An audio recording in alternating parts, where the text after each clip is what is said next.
Ey sevgili,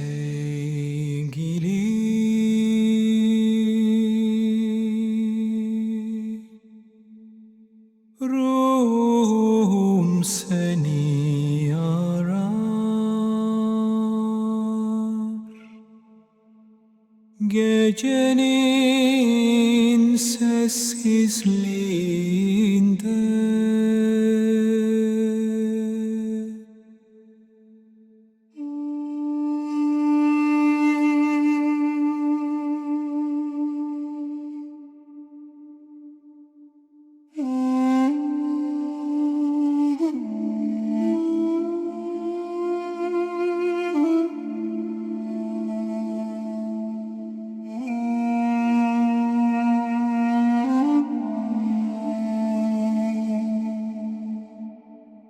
Kalbim bir ayna,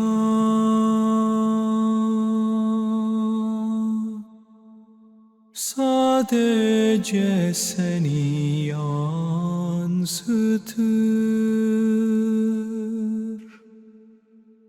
Vuslatın nerede?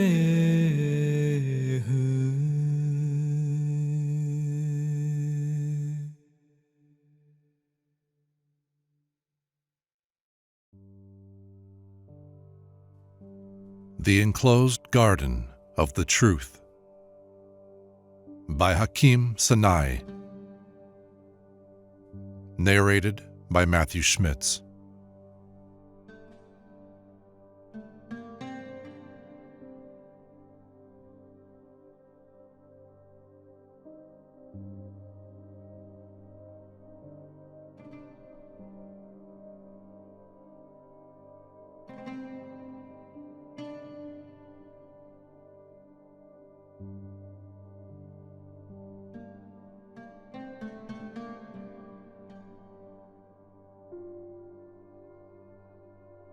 The first book of the al-Ḥaqīqa of Sanai.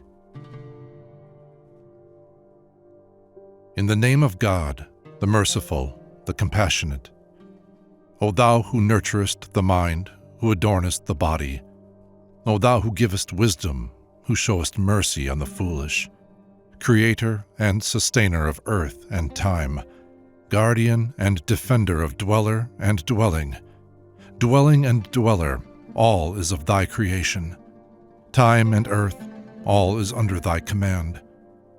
Fire and wind, water and the firm ground, all are under the control of thy omnipotence, O thou, the ineffable.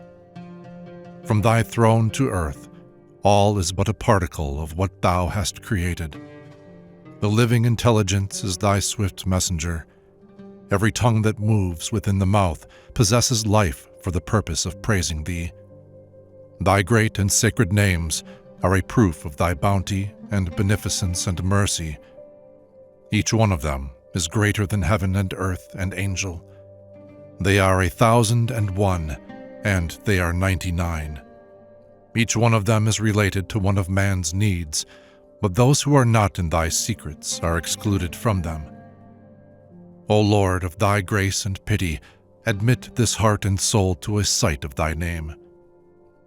In fidelity and faith, both traveling on thy road, exclaim, He is alone, he has no partner. The Creator, the bounteous, the powerful is he. The One, the omnipotent, not like unto us is he, the living, the eternal, the all-knowing, the potent, the feeder of creation, the conqueror and the pardoner. He causes movement and causes rest. He it is who is alone and has no partner. To whatever thing thou ascribest fundamental existence that thou assertest to be his partner, beware. Our weakness is a demonstration of his perfection. His omnipotence is the deputy of his names. Both know and he returned from that mansion of felicity with pocket and purse empty. What is there above imagination and reason and perception and thought, except the mind of him who knows God? For to a knower of God, wherever he is, in whatever state, the throne of God is as a carpet under his shoe. The seeing soul knows praise is folly if given to other than the Creator.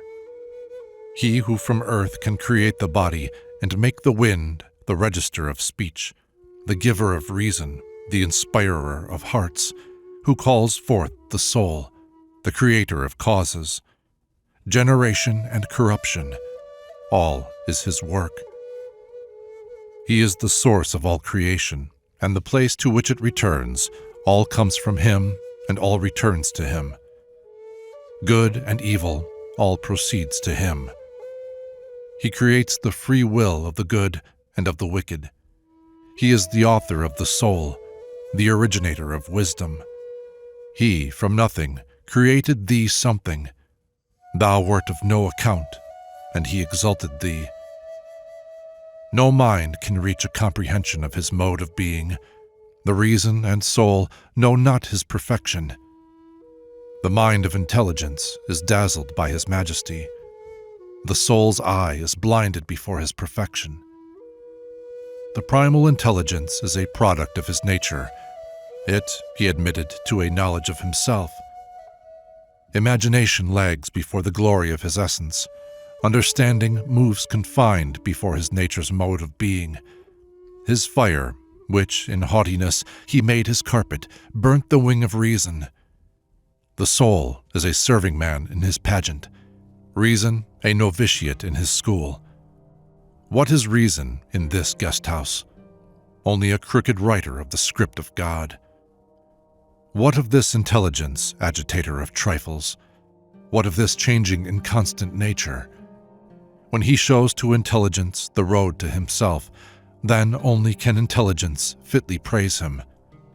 Since intelligence was the first of created things, intelligence is above all choicest things besides. Yet intelligence is but one word out of his record, the soul of one of the foot soldiers at his door. Love he perfected through a reciprocal love, but intelligence he tethered even by intelligence. Intelligence, like us, is bewildered on the road to his nature, like us confounded. He is intelligence of intelligence, and soul of soul. And what is above that he is? How, through the promptings of reason and soul and senses, can one come to know God? But that God showed him the way. How could man ever have become acquainted with divinity? On the knowledge of God. Of himself, no one can know him. His nature can only be known through himself. Reason sought his truth, it ran not well. Impotence hastened on his road and knew him. His mercy said, "Know me." Otherwise who, by reason and sense, could know him? How is it possible by the guidance of the senses? How can a nut rest firmly on the summit of a dome? Reason will guide thee, but only to the door. His grace must carry thee to himself. Thou canst not journey there by reason's guidance. Perverse like others, commit not thou this folly. His grace leads us on the road. His works are guide and witness to him. O thou who art incompetent to know thine own nature, how wilt thou ever know God? Since thou art incapable of knowing thyself, how wilt thou become a knower of the omnipotent? Since thou art unacquainted with the first steps towards a knowledge of him, how thinkest thou to conceive of him as he is? In describing him in argument, speech is a comparison, and silence a dereliction of duty. Reason's highest attainment on his road is amazement. The people's riches is their zeal for him. Imagination falls short of his attributes. Understanding vainly boasts her powers. The prophets are confounded at these sayings, the saints stupefied at these attributes. He is the desired and Lord of reason and soul, the goal of disciple and devotee. Reason is as a guide to his existence. All other existences are under the foot of his existence. His acts are not bounded by inside and outside. His essence is superior to how and why. Intelligence has not reached the comprehension of his essence. The soul and heart of reason are dust upon this road. Reason, without the collyrium of friendship with him, has no knowledge of his divinity. Why dost thou instigate imagination to discuss him? How shall a raw youth speak of the eternal? By reason and thought and sense no living thing can come to know God. When the glory of his nature manifests itself to reason, it sweeps away both reason and soul. Let reason be invested with dignity in the rank where stands the faithful Gabriel. Yet before all his majesty, a Gabriel becomes less than a sparrow through awe. Reason, arriving there, bows down her head. The soul, flying there, folds her wing. The raw youth discusses the eternal only in the light of his shallow sense and wicked soul. Shall thy nature, journeying towards the majesty and glory of his essence, attain to a knowledge of him? On the assertion of the unity. He is one, and number has no place in him. He is absolute, and dependence is far removed from him. Not that one which reason and understanding can know, not that absolute which sense and imagination can recognize. He is not multitude, nor paucity. One multiplied by one remains one. In duality is only evil and error. In singleness is never any fault. While multitude and confusion remain in thy heart, say thou one or two, what matter? For both are the same. Thou, the devil's pasture, know for certain what and how much, and why and how. Have a care. His greatness comes not from multitude. His essence is above number and quality. The weak searcher may not ask, is it or who concerning him? No one has uttered the attributes of the Creator. He, quantity, quality, why or what, who and where. His hand is power, his face eternity. To come is his wisdom, the descent his gift. His 2 feet are the majesty of vengeance and dignity. His 2 fingers are the effective power of his command and will. All existences are subject to his omnipotence. All are present to him. All seek him. The motion of light is towards light. How can light be separated from the sun? In comparison with his existence, eternity began but the day before yesterday. It came at dawn, but yet came late.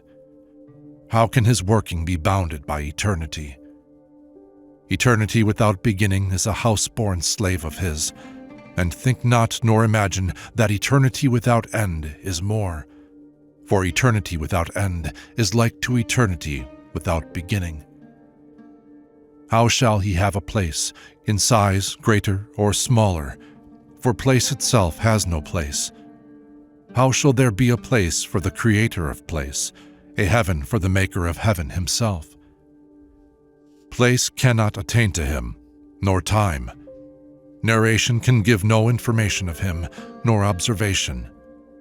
Not through columns is his state durable. His nature's being has its place in no habitation. O thou who art in bondage to form and delineation, bound by he sat upon the throne. Form exists not apart from contingencies and accords not with the majesty of the eternal. Inasmuch as he was sculptor, he was not image. He sat was not throne nor earth. Continue calling he sat from thy inmost soul, but think not his essence is bound by dimensions. For he sat is a verse of the Qur'an, and to say he has no place is an article of faith. The throne is like a ring outside a door. It knows not the attributes of Godhead. The word speech is written in the book, but shape and voice and form are far from him. God descends is written in tradition, but believe not thou that he comes and goes. The throne is mentioned in order to exalt it. The reference to the Kaaba is to glorify it. To say he has no place is the gist of religion. Shake thy head, for it is a fitting opportunity for praise. They pursue Hussein with enmity because Ali spoke the word. He has no place. He made an earth for his creation in this form. Behold how he has made a nest for thee. Yesterday the sky was not. Today it is. Again tomorrow it will not be. Yet he remains. He will fold up the veil of smoke in front of him. On a day we will fold up the heavens. Breathe thou forth a groan. When the knowers of God live in him, the eternal, they cleave, behold, and he, in two through the middle. On God as first cause. The course of time is not the mold whence issues his eternal duration, nor temperament the cause of his beneficence. Without his word, time and temperament exist not. As apart from his favor the soul enters not the body. This and that both are wanting and worthless. That and his both are foolish and impotent. Old and new are words inapplicable to his essence. He is, for he consists not of any existences except himself. His kingdom cannot be known to its limits. His nature cannot be described even to its beginning. His acts and his nature are beyond instrument and direction, for his being is above be and he. Before thou wert in existence, a greater than thou, for thy sake, brought together the causes that went to form thee. In one place under the heavens, by the command and act of God, were the four temperaments prepared. I, their gathering together, is a proof of his power. His power is the draftsman of his wisdom. He who laid down the plan of thee without pen can also complete it without colors. Within thee, not in yellow and white and red and black, God has portrayed his work. And without thee, he has designed the spheres. Of what? Of wind and water and fire and earth. The heavens will not forever leave to thee thy colors, yellow and black and red and white. The spheres take back again their gifts, but the print of God remains forever. He who without colors drew thy outlines will never take back from thee thy soul. By his creative power he brought thee under an obligation, for his grace has made thee an instrument, of expression of himself. He said, I was a hidden treasure. Creation was created that thou mightest know me. The eye like to a precious pearl, through Kaf and Nun, he made a mouth filled with Ya'in. Sow no purse, and tear not thy veil. Lick no plate, and buy not blandishment. All things are contraries, but by the command of God all travel together on the same road. In the house of non-existence, the plan of all is laid down for all eternity by the command of the Eternal. Four essences, through the exertion of the seven stars, become the means of bodying forth the plan. Say, the world of evil and of good proceeds not except from him and to him, nay, is himself. All objects receive their outline and forms from him, their material basis as well as their final shape. Element and material substance, the form and colors, clothing the four elements. All things know as limited and finite, as but a ladder for thy ascent to God. On purity of heart. Then, since the object of desire exists not in any place, how canst thou purpose to journey towards him on foot? The high road by which thy spirit and prayers can travel towards God lies in the polishing of the mirror of the heart. The mirror of the heart becomes not free from the rust of infidelity and hypocrisy by opposition and hostility. The burnisher of the mirror is your steadfast faith. Again, what is it? It is the unsullied purity of your religion. To him in whose heart is no confusion, the mirror and the form imaged will not appear as the same thing. Although in form thou art in the mirror, that which is in the mirror is not thou. Thou art one, as the mirror is another. The mirror knows nothing of thy form. It and thy form are very different things. The mirror receives the image by means of light, and light is not to be separated from the sun. The fault, then, is in the mirror and the eye. Whoso remains forever behind a veil, his likeness is as the owl and the sun. If the owl is incapacitated by the sun, it is because of its own weakness, not because of the sun. The light of the sun is spread throughout the world. The misfortune comes from the weakness of the bat's eye. Thou seest not except by fancy and sense, for thou dost not even know the line, the surface, and the point. Thou stumblest on this road of knowledge, and for months and years remainest tarrying in discussion. But in this matter he utters only folly who does not know the manifestation of God through his incarnation in man. If thou wishest that the mirror should reflect the face, hold it not crooked and keep it bright. For the sun, though not niggardly of his light, seen in a mist looks only like glass, and a Yusuf, more beautiful than an angel, seems in a dagger to have a devil's face. Thy dagger will not distinguish truth from falsehood. It will not serve thee as a mirror. Thou canst better see thy image in the mirror of thy heart than in thy clay. Break loose from the chain thou hast fettered thyself with, for thou wilt be free when thou hast got clear from thy clay.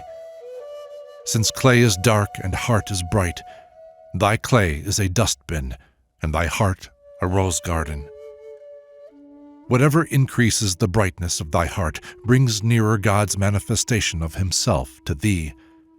Because Abu Bakir's purity of heart was greater than others, he was favored by a special manifestation. On the blind man and the affair of the elephant.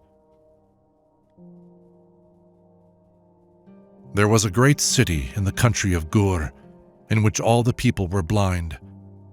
A certain king passed by that place, bringing his army and pitching his camp on the plain.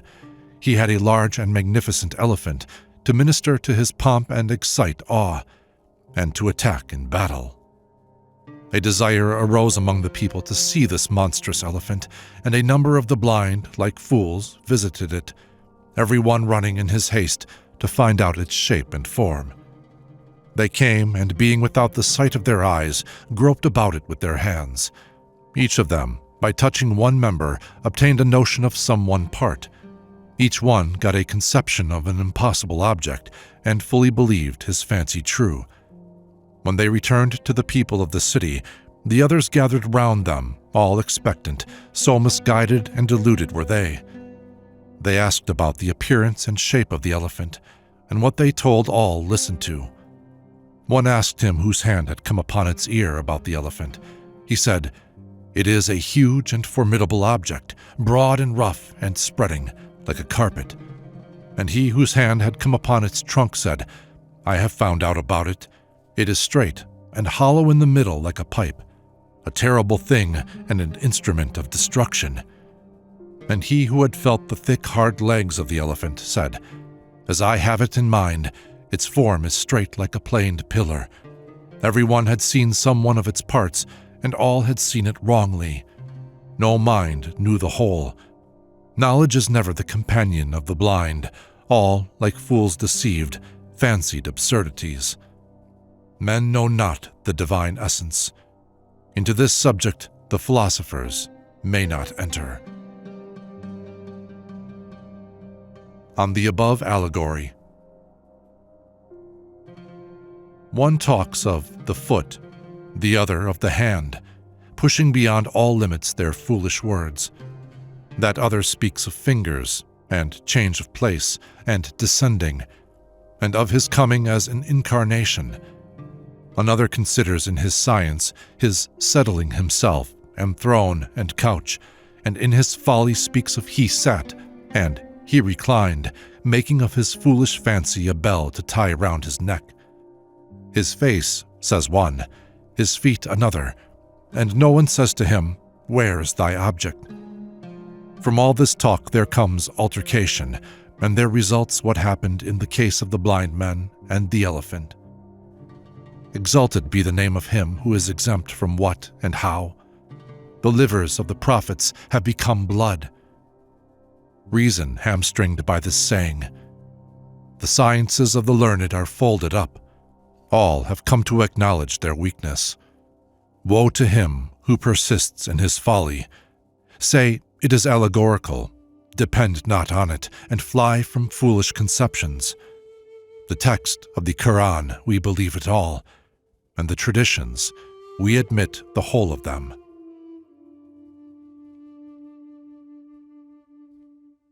Of those who heed not. A discerning man questioned one of the indifferent, whom he saw to be very foolish and thoughtless, saying, Hast thou ever seen saffron, or hast thou only heard the name? He said, I have it by me, and have eaten a good deal of it, not once only, but 100 times and more. Said the wise and discerning man to him, Bravo, wretch! Well done, my friend! Thou knowest not that there is a bulb as well. How long wilt thou wag thy beard in thy folly? He who knows not his own soul, how shall he know the soul of another? And he who only knows hand and foot, how shall he know the Godhead? The prophets are unequal to understanding this matter. Why dost thou foolishly claim to do so?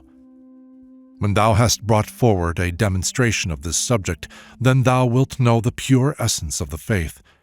Otherwise, what faith and thou in common? Thou hadst best be silent and speak not folly. The learned talk nonsense all, for true religion is not woven about the feet of everyone. On the steps of ascent. Make not thy soul's nest in hell, nor thy mind's lodging in deception. Wander not in the neighborhood of foolishness and absurdities, nor by the door of the house of vain imagining. Abandon vain conceits, that thou mayest find admission to that court. For that mansion of eternity is for thee, and this abode of morality is not thy place. For thee is that mansion of eternity prepared. Abandon today, and give up thy life for tomorrow's sake. This world's evil and good, its deceit and truth, are only for the ignoble among the sons of Adam. To a high roof the steps are many. Why art thou contented with one step? The first step towards it is serenity, according to the attestation of the Lord of Knowledge. And after it thou comest to the second step, the wisdom of life, of form and matter. Know thou the truth, that there is not in the world for the offspring of Adam a better staircase to mount the eternal heaven by than wisdom and work. The wisdom of life makes strong the mind for both the upper and the lower abode. Strive thou in this path, and although thou do not sow in that, yet thou shalt not do amiss. Whoso sows the seed of sloth, sloth will bring him impiety for fruit. Whoso took unto himself folly and sloth, his legs lost their power, and his work failed. I know nothing worse than sloth. It turns Rustams into cowards. Thou wert created for work, and a robe of honor is ready cut for thee. Why art thou content with tatters? Why wilt thou not desire those striped garments of Arabia? Whence wilt thou get fortune and kingdom when thou art idle 60 days a month? Idleness in the day and ease at night. Thou wilt hardly reach the throne of the Sasanians. Know that handle of club and hilt of sword are crown and thorn to kings who know not the moisture of weeping eyes. But he who wanders about after money and a meal cringes ignoble and vile before a clenched fist. Possessing knowledge possesses also serenity like the mountain. Be not distressed at the disasters of fortune. Knowledge without serenity is an unlighted candle. Both together are like the bee's honey. Honey without wax typifies the noble. Wax without honey is only for burning. Abandon this abode of generation and corruption. Leave the pit and make for thy destined home. For on this dry heap of dust is a mirage, and fire appears as water. The man of pure heart unites the two worlds in one. The lover makes but one out of all three abodes. On the protection and guardianship of God. Whoso is fenced around by divine aid, a spider spreads its web before him, a lizard utters his praise, a serpent seeks to please him. His shoe treads the summit of the throne, his ruby lip is the world's fitting ornament. In his mouth poison becomes sugar, in his hand a stone becomes a jewel. Whoso lays his head on this threshold places his foot on the head of things temporal. Wise reason is powerless to explain these things, for all are powerless who come not to this door. I fear that through thy ignorance and folly thou wilt one day be left helpless on Sirat. Thy ignorance will deliver thee to the fire. See how it is administering the sporific lettuce and poppies to thee. Thou hast seen how in the middle of a morsel of food that one eats, there will appear a grain of wheat, which has survived the attack of locust, and bird and beast, has seen the heat of heaven and the glow of the oven, and remained unchanged under thy millstone. Who preserved it? God. God.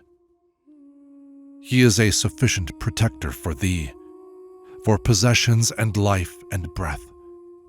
Thou art of his creation, that is enough.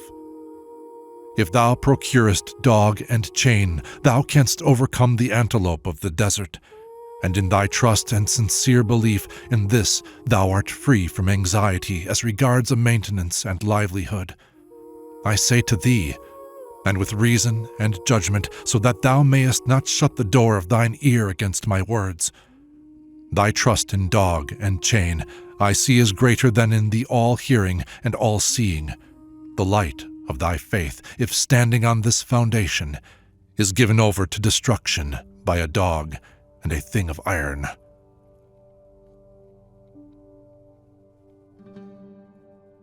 The parable of those who give alms.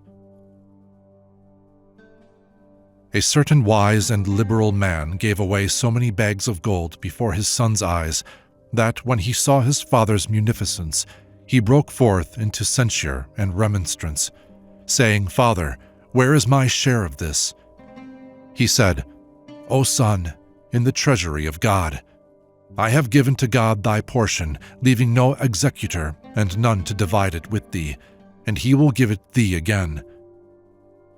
He is himself our provider and our master. Shall he not suffice us both for faith and worldly goods?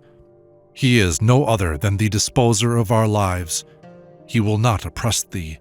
He is not of those. To everyone he gives back 70-fold, and if he closes one door against thee, he opens 10. On the cause of our maintenance. Seest thou not that before the beginning of thy existence, God, the all-wise, the ineffable, when he had created thee in the womb, gave thee of blood thy sustenance for 9 months? Thy mother nourished thee in her womb, then after 9 months brought thee forth. That door of support he quickly closed on thee, and bestowed on thee 2 better doors.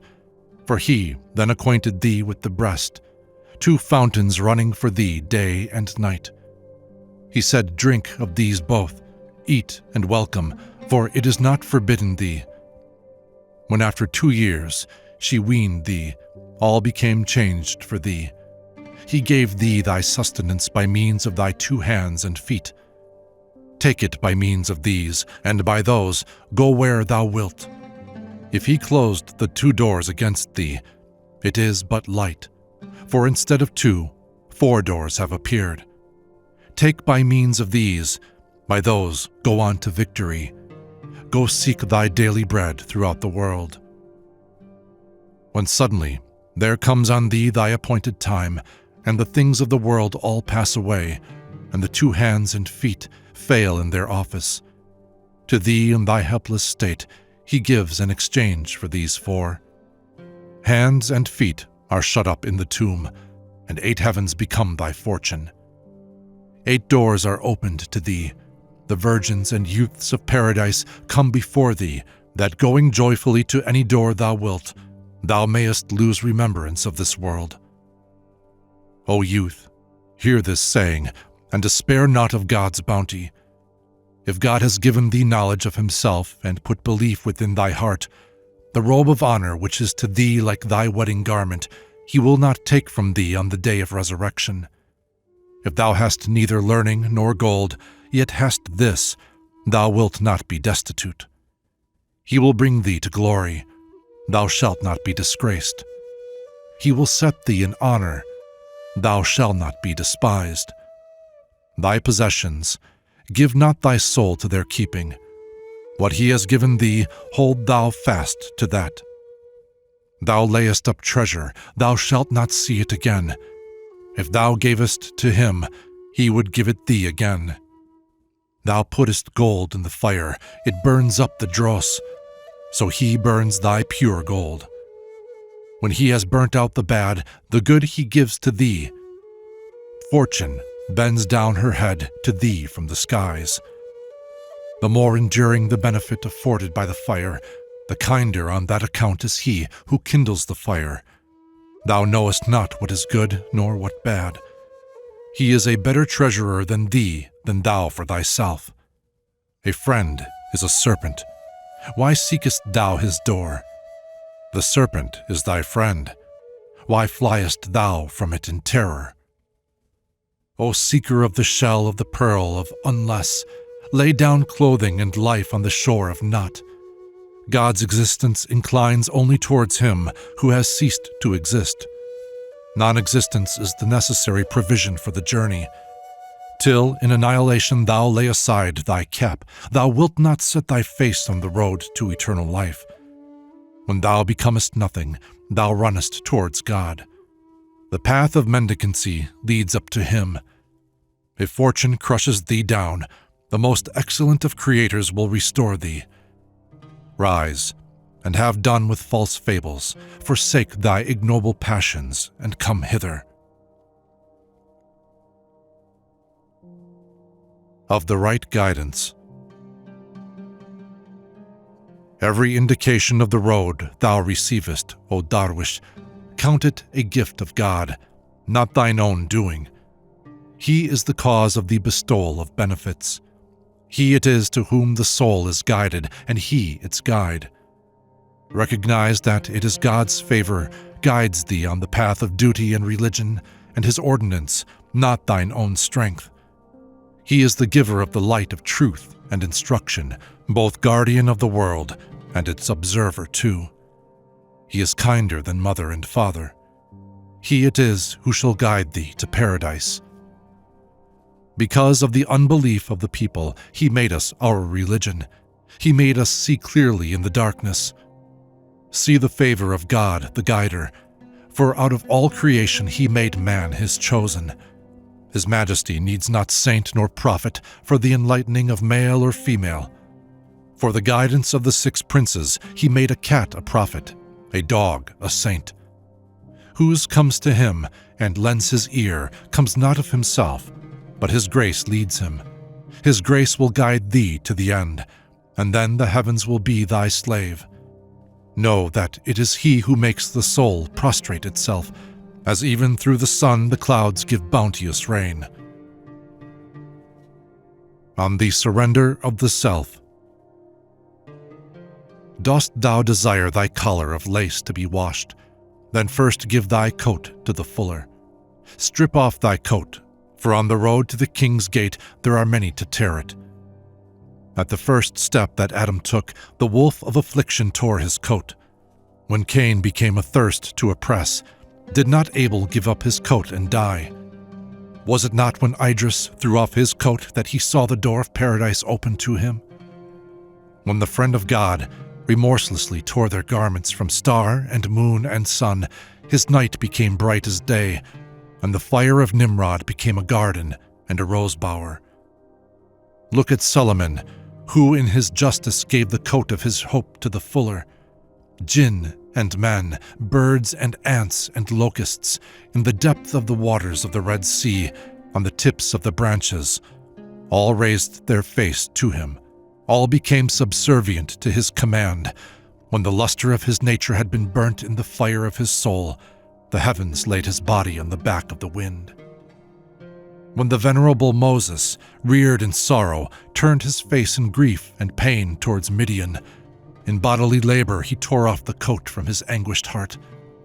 For 10 years he served Shu'aib, till the door of the invisible was opened to his soul.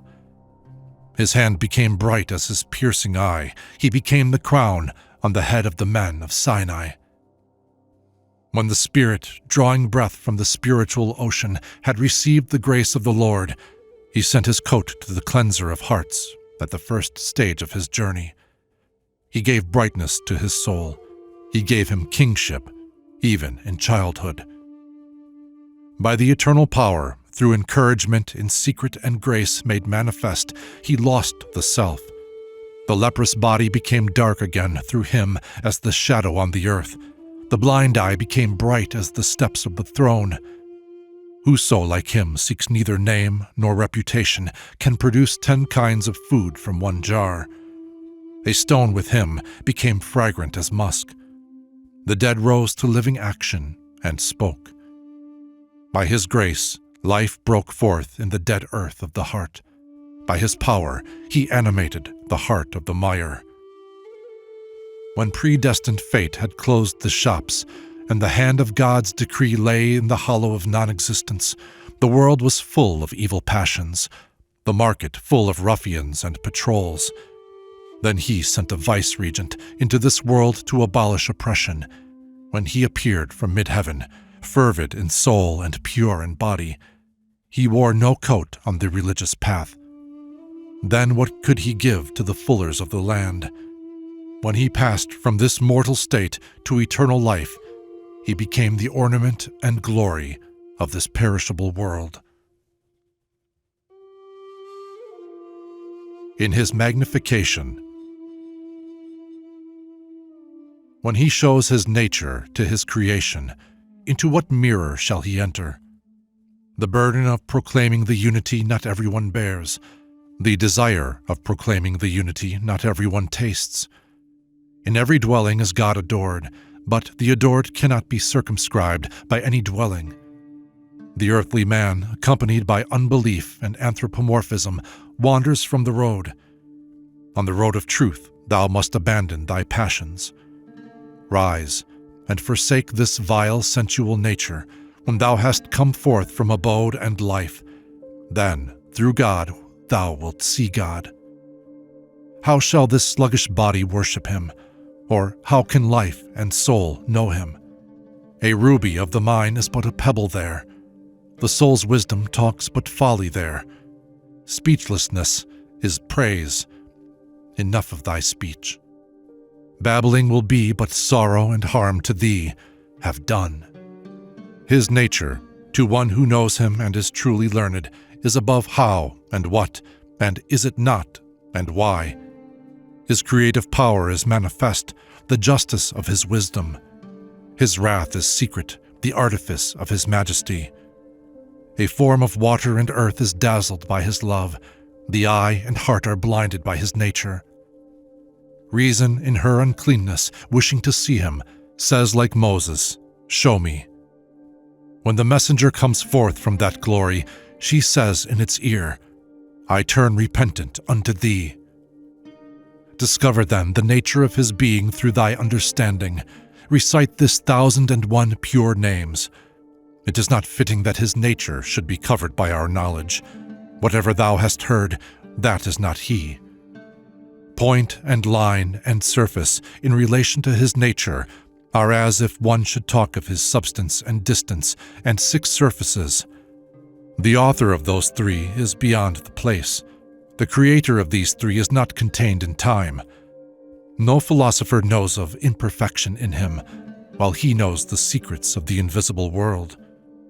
He is acquainted with the recesses of the mind, and the secrets of which as yet there has been formed no sketch upon thy heart. Kaf and Nun are only letters that we write, but what is Kun? The hurrying of the agent of the divine decree. If he delays or acts quickly, it depends not on his weakness. Whether he is angry or placable depends not on his hate. His causation is known to neither infidelity nor faith, and neither is acquainted with his nature. He is pure of those attributes the foolish speak of, purer than the wise can tell. Reason is made up of confusion and conjecture, both limping over the earth's surface. Conjecture and cogitation are no good guides. Wherever conjecture and cogitation are, he is not. Conjecture and cogitation are of his creation. Man and reason are his newly ripening plants. Since any affirmation about his nature is beyond man's province, it is like a statement about his mother by a blind man.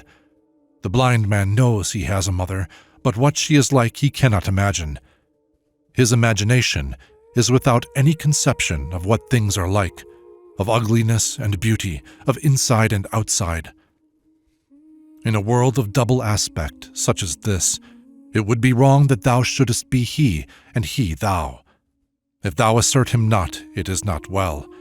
If thou assert him, it is thyself thou assertest, not he. If thou know not that he is, thou art without religion, and if thou assertest him, thou art of those who liken him. Since he is beyond where and when, how can he become a corner of any thought? When the wayfarers travel towards him, they vainly exclaim, "Behold, behold." Men of hawk-like boldness are as ringdoves in the street, a collar on their necks uttering, "Where, where?" If thou wilt, take hope, or if thou wilt, then fear. The All-Wise has created nothing in vain. He knows all that has been done or will be done. Thou knowest not. Yet know that he will assuage thy pain.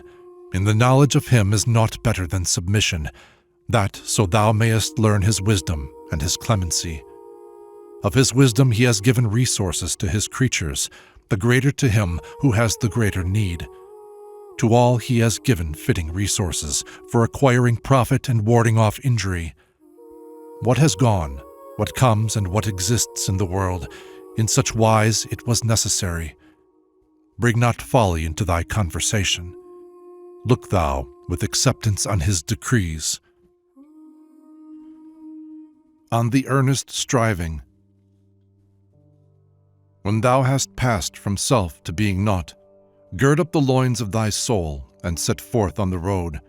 When thou standest up with loins girt, thou hast placed a crown on thy soul's head. Set then the crown of the advance on the head of thy soul. Let the foot that would retreat be the companion of the mire. Though the thoughtless man laughs at this act, yet the wise chooses no other course. Whoso turns not his face towards God, all his knowledge and possessions deem thou an idol. Who turns away his face from God's presence, in truth I call not him a man. A dog is better than a worthless man who turns away his face, for a dog finds not its prey without a search. A dog that lives in ease, though it gets fat, is not therefore more useful than a greyhound. He will not take hypocrisy and deceit and lying, but looks to a man's belief in the unity and his sincerity. The eye that is fixed on wisdom chooses the truth. The pleasure regarding eye sees not the truth.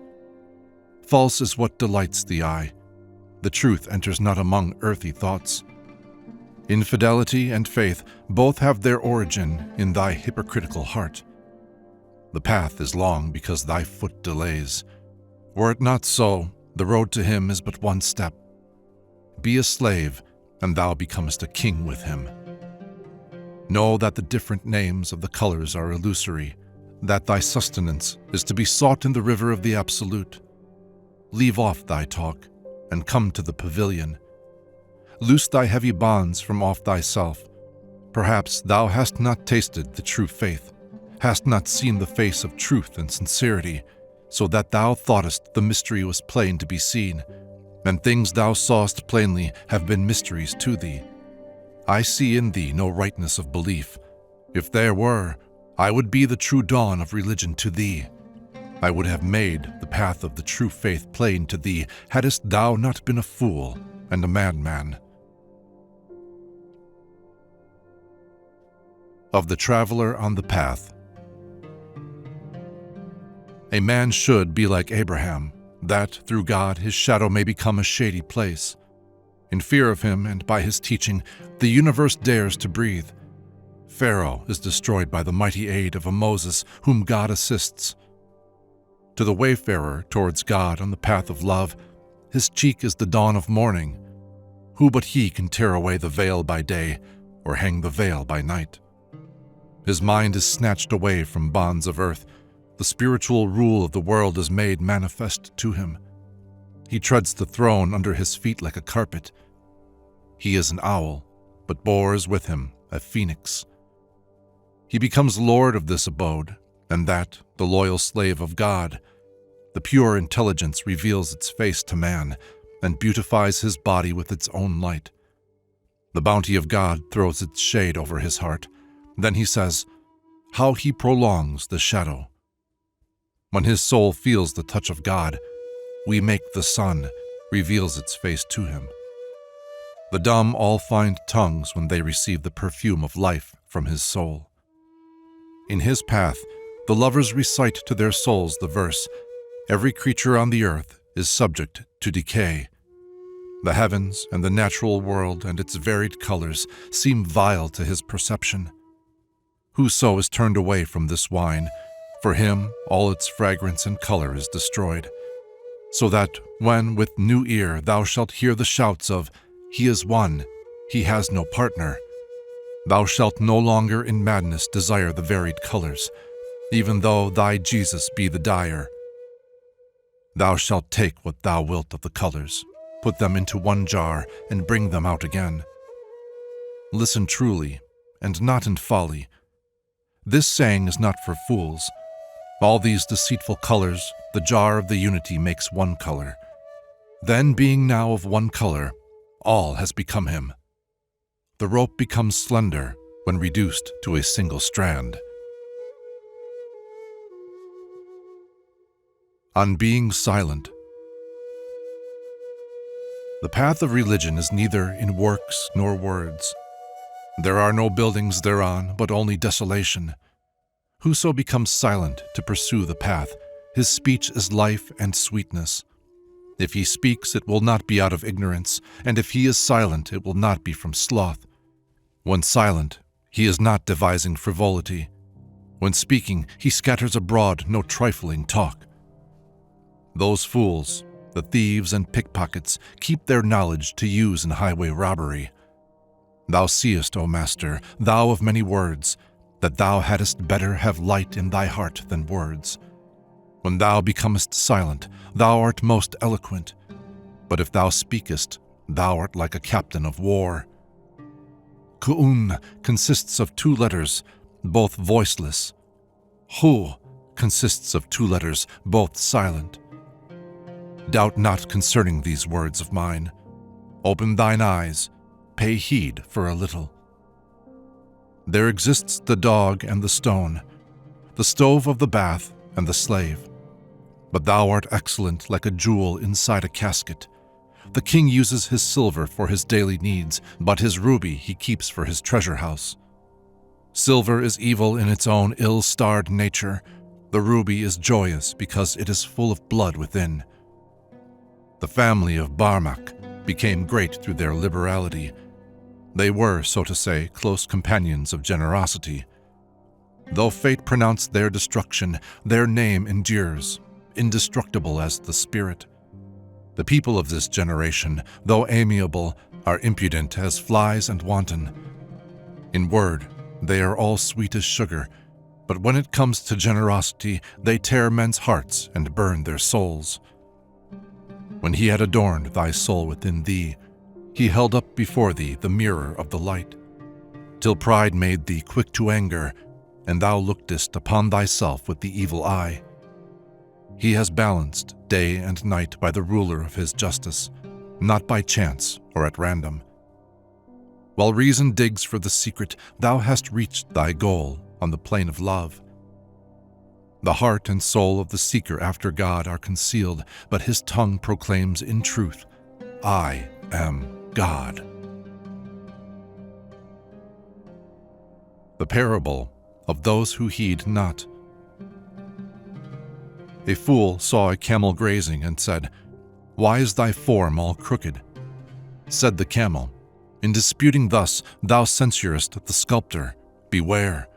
Look not on my crookedness in disparagement, and kindly take the straight road away from me. My form is thus because it is best so. As from a bow's, being bent comes its excellence. Begone hence with thy impertinent interference. An ass's ear goes well with an ass's head. The arch of the eyebrow, though it displease thee, is yet a fitting cupola over the eye. By reason of the eyebrow, the eye is able to look at the sun, and in virtue of the bloom of its strength, becomes an adornment to the face. Evil and good, in the estimation of the wise, are both exceeding good. From him there comes no evil.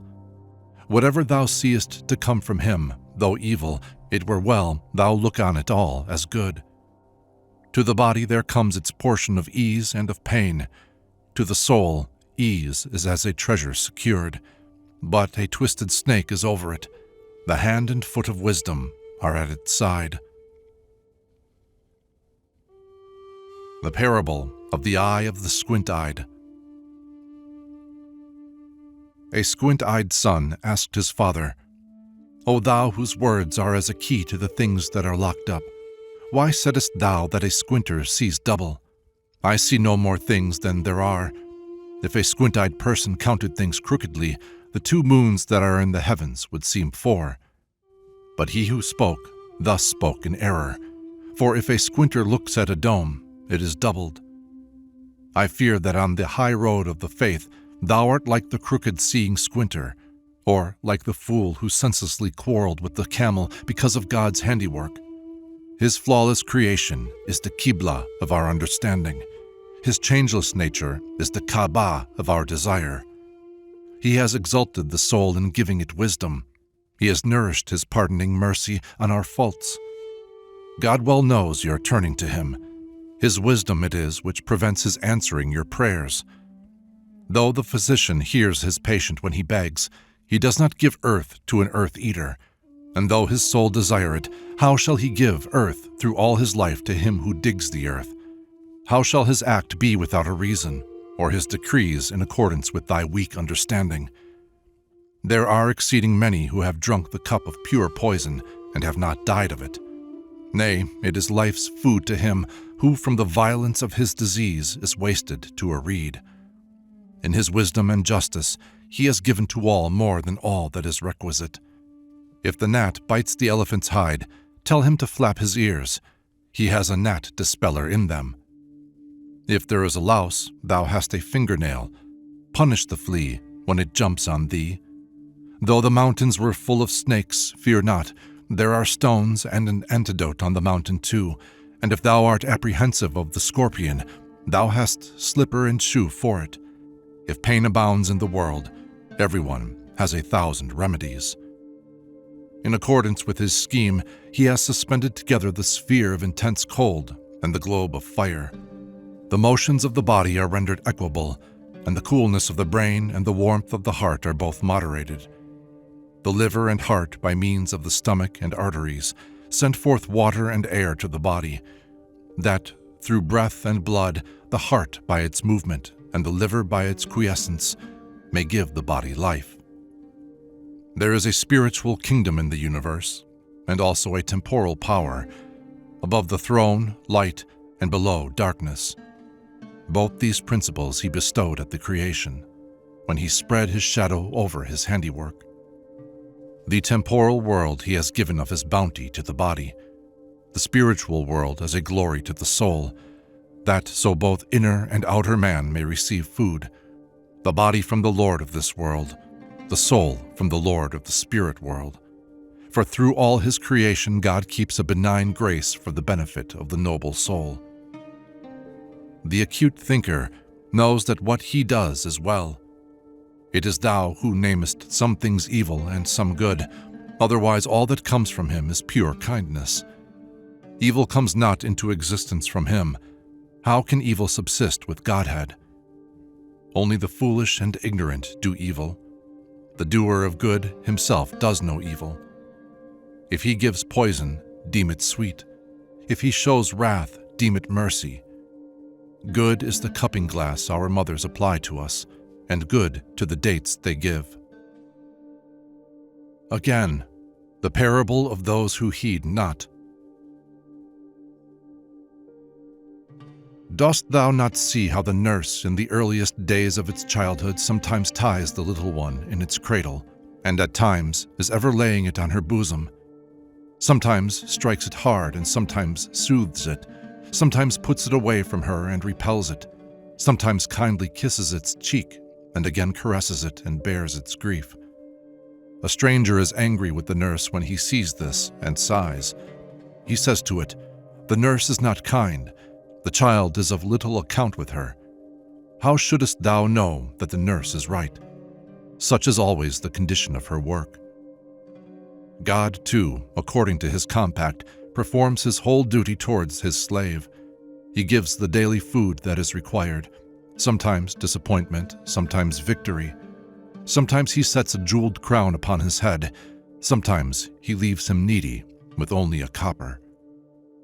Be thou contented with God's ordinance, or if not, then cry aloud and complain before the Qadsi, that he may release thee from his decree. A fool is he who thinks thus. Whatever it is, whether misfortune or prosperity, it is an unmixed blessing, and the evil only transitory. He who brings the world into being with "be, and it was," how shall he do evil to the creatures of the world? Good and evil exist not in the world of the Word. The names good and evil belong to thee and to me. When God created the regions of the earth, he created no absolute evil. Death is destruction for this one, but wealth for that. Poison is food to this, and death to that. If the face of the mirror were black like its back, no one would look at it.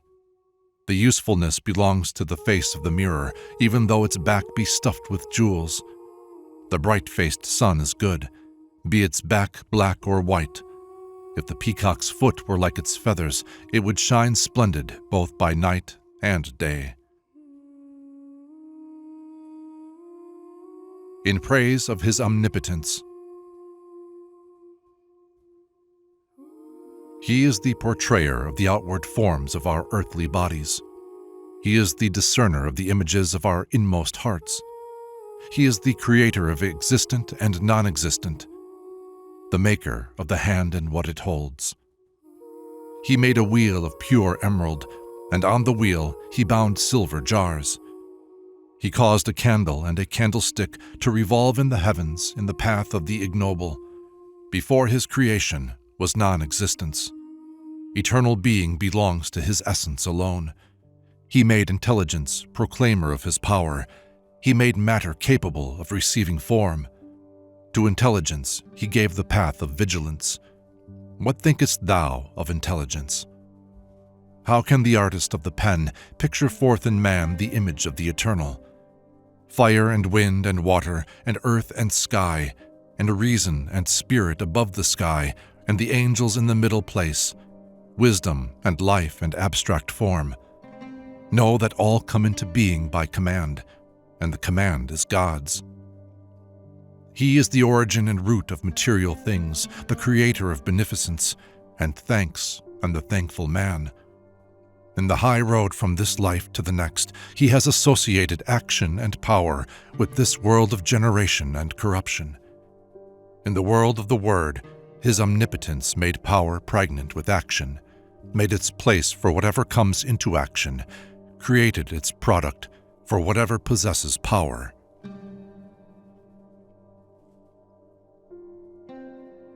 On the Proverbs and Admonitions. Poverty is blackness of the face. The recital of Proverbs is the best of discourses, and the world is a house of departure and changing affairs and migration. Keep thy blackness, thou canst not do without it, for blackness admits no change of color. With blackness of face there goes happiness, a blushing face seldom causes joy. The scorched pursuer is black of face before the flame of his heart's desire, though in tribulation, the ugly Ethiopian finds gladness in his blackness of face. His gladness comes not from his beauty, his happiness comes from his sweet odor. Brighter than the splendor of the new moon is the display of the moon of Bilal's shoe. If thou dost not wish thy heart's secret known, keep thy blackness of face in both worlds. Since for him who seeks his desire, day tears the veil, and night spreads it. Withhold thy hand from these vain lusts. No, desire is poison, and the belly as a snake. The serpent of desire, if it bite thee, will soon dispatch thee from the world. For in this path in evil there is good. The water of life is in the midst of darkness. What sorrow has the heart from blackness? For night is pregnant with day, and the men who are now imprisoned without food or drink in this old ruin throw aside all instruction when they march proudly in the garden of God. Everything except God, all that is of earth, is aside from the path of the true faith. Loss of self is the hidden goal of all. The refuge of the pure soul is with the Word. O thou who hast rolled up the carpet of time, who hast passed beyond the 4 and the 9, pass it one step beyond life and reason, that so thou mayest arrive at God's command. Thou canst not see, forasmuch as thou art blind at night, and in the day too hast but one eye, like the wisdom of fools. I do not speak to thee with wink and nod, but in God's way, with mystical significations and allegories. Till thou pass beyond the false, God is not there. The perfect truth belongs not to this half display. Know that as provision for the journey to the eternal world, La Kahir is your strength, and La Shai your gold. La Kahir is the strength of the rich, and La Shai is the wisdom of the wine drinkers. On the need of God and independence of all beside him. He is wholly dependent of me and thee in his plans. What matters infidelity or faith to his independence? What matters that or this to his perfection? Know that God exists in real existence. In pursuance of his decree and just designs, the independent seeks thy favors, the guardian gives thee thanks. The wolf and Yusuf appear to thee to be small and great, but with him, Yusuf and wolf are the same. What to his mercy matters opposition or help? What to his wrath are Moses and Pharaoh? Thy service or thy rebellion are an honor or a shame to thee, but with him the color of both is the same. What honor has he from reason or from the lightning? What greatness from the soul or the sky? The soul and the heavens are his creatures. Happy the man who is chosen of him. The heavens and he who causes them to revolve are as the millstone and the miller. The supreme disposer and the obedient reason are as the carver's self and the matter he shapes. The motion of the restless heavens and of the earth is as it were an ant in the mouth of a dragon. The dragon does not swallow the ant, and the revolution of the unconscious heavens sweeps on.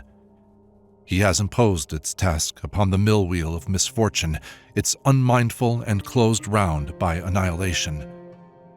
Think of thy life as an atom in his time, his banquet as accompanied by his affliction. Thou knowest that thy goblet has 4 feet for movement. Yet, though thou being persevering in his service, thou wilt not reach his path, but by his grace. When will the slave who wishes to attain to God reach him by means of reason, or by hand and foot? When will he attain to God, who in his own body attains only to the recognition of his hands and feet? On self-abasement and humility. Lowliness befits thee.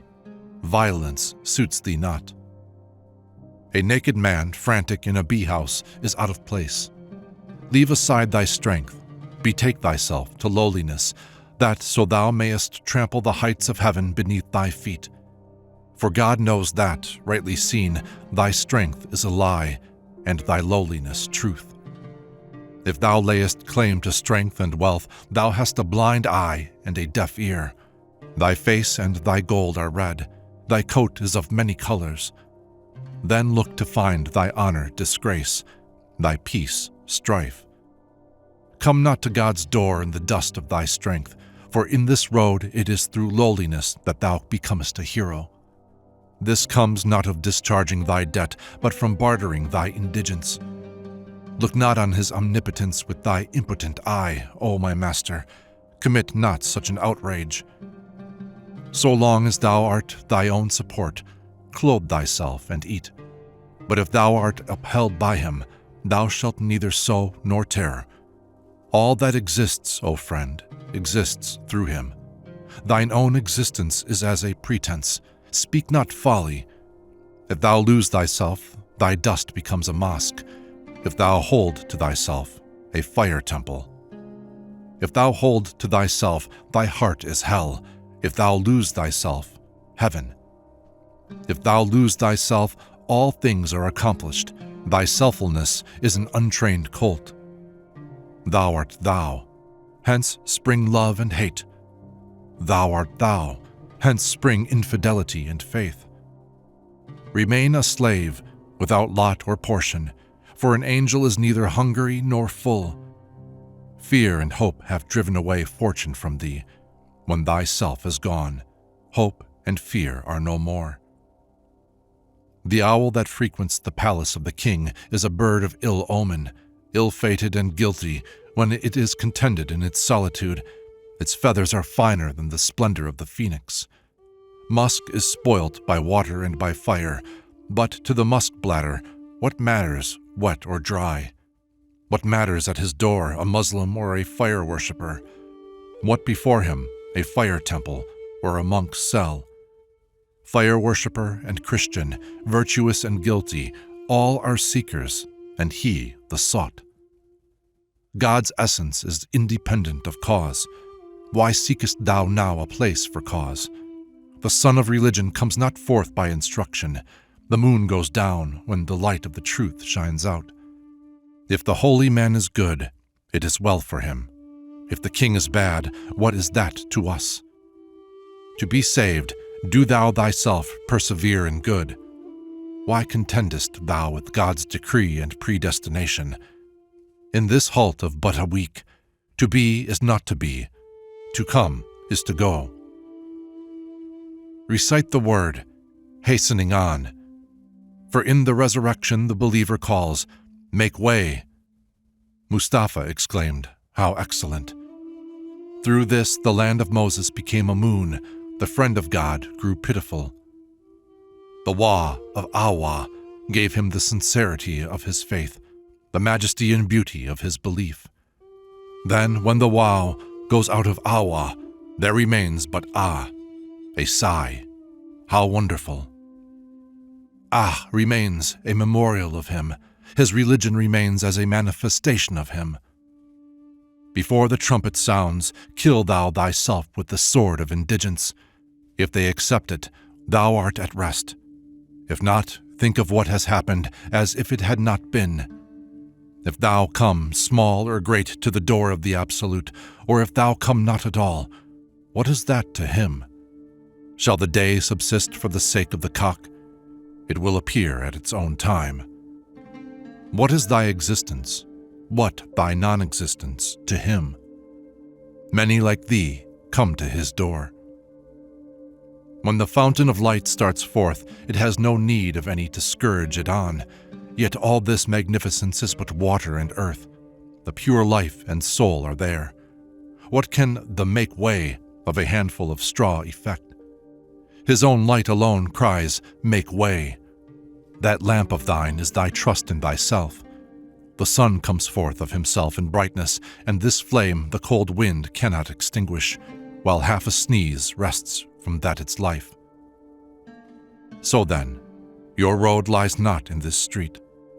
If there be a road, it is the road of your sighs. You are all far from the road of devotion. You are like asses, straying for months and years, deluded with vain hopes. Since thou art sometimes virtuous, sometimes wicked, thou fearest for thyself, hast hope in thyself. But when thy face of wisdom and of shame grows white, go, know thou that fear and hope are one.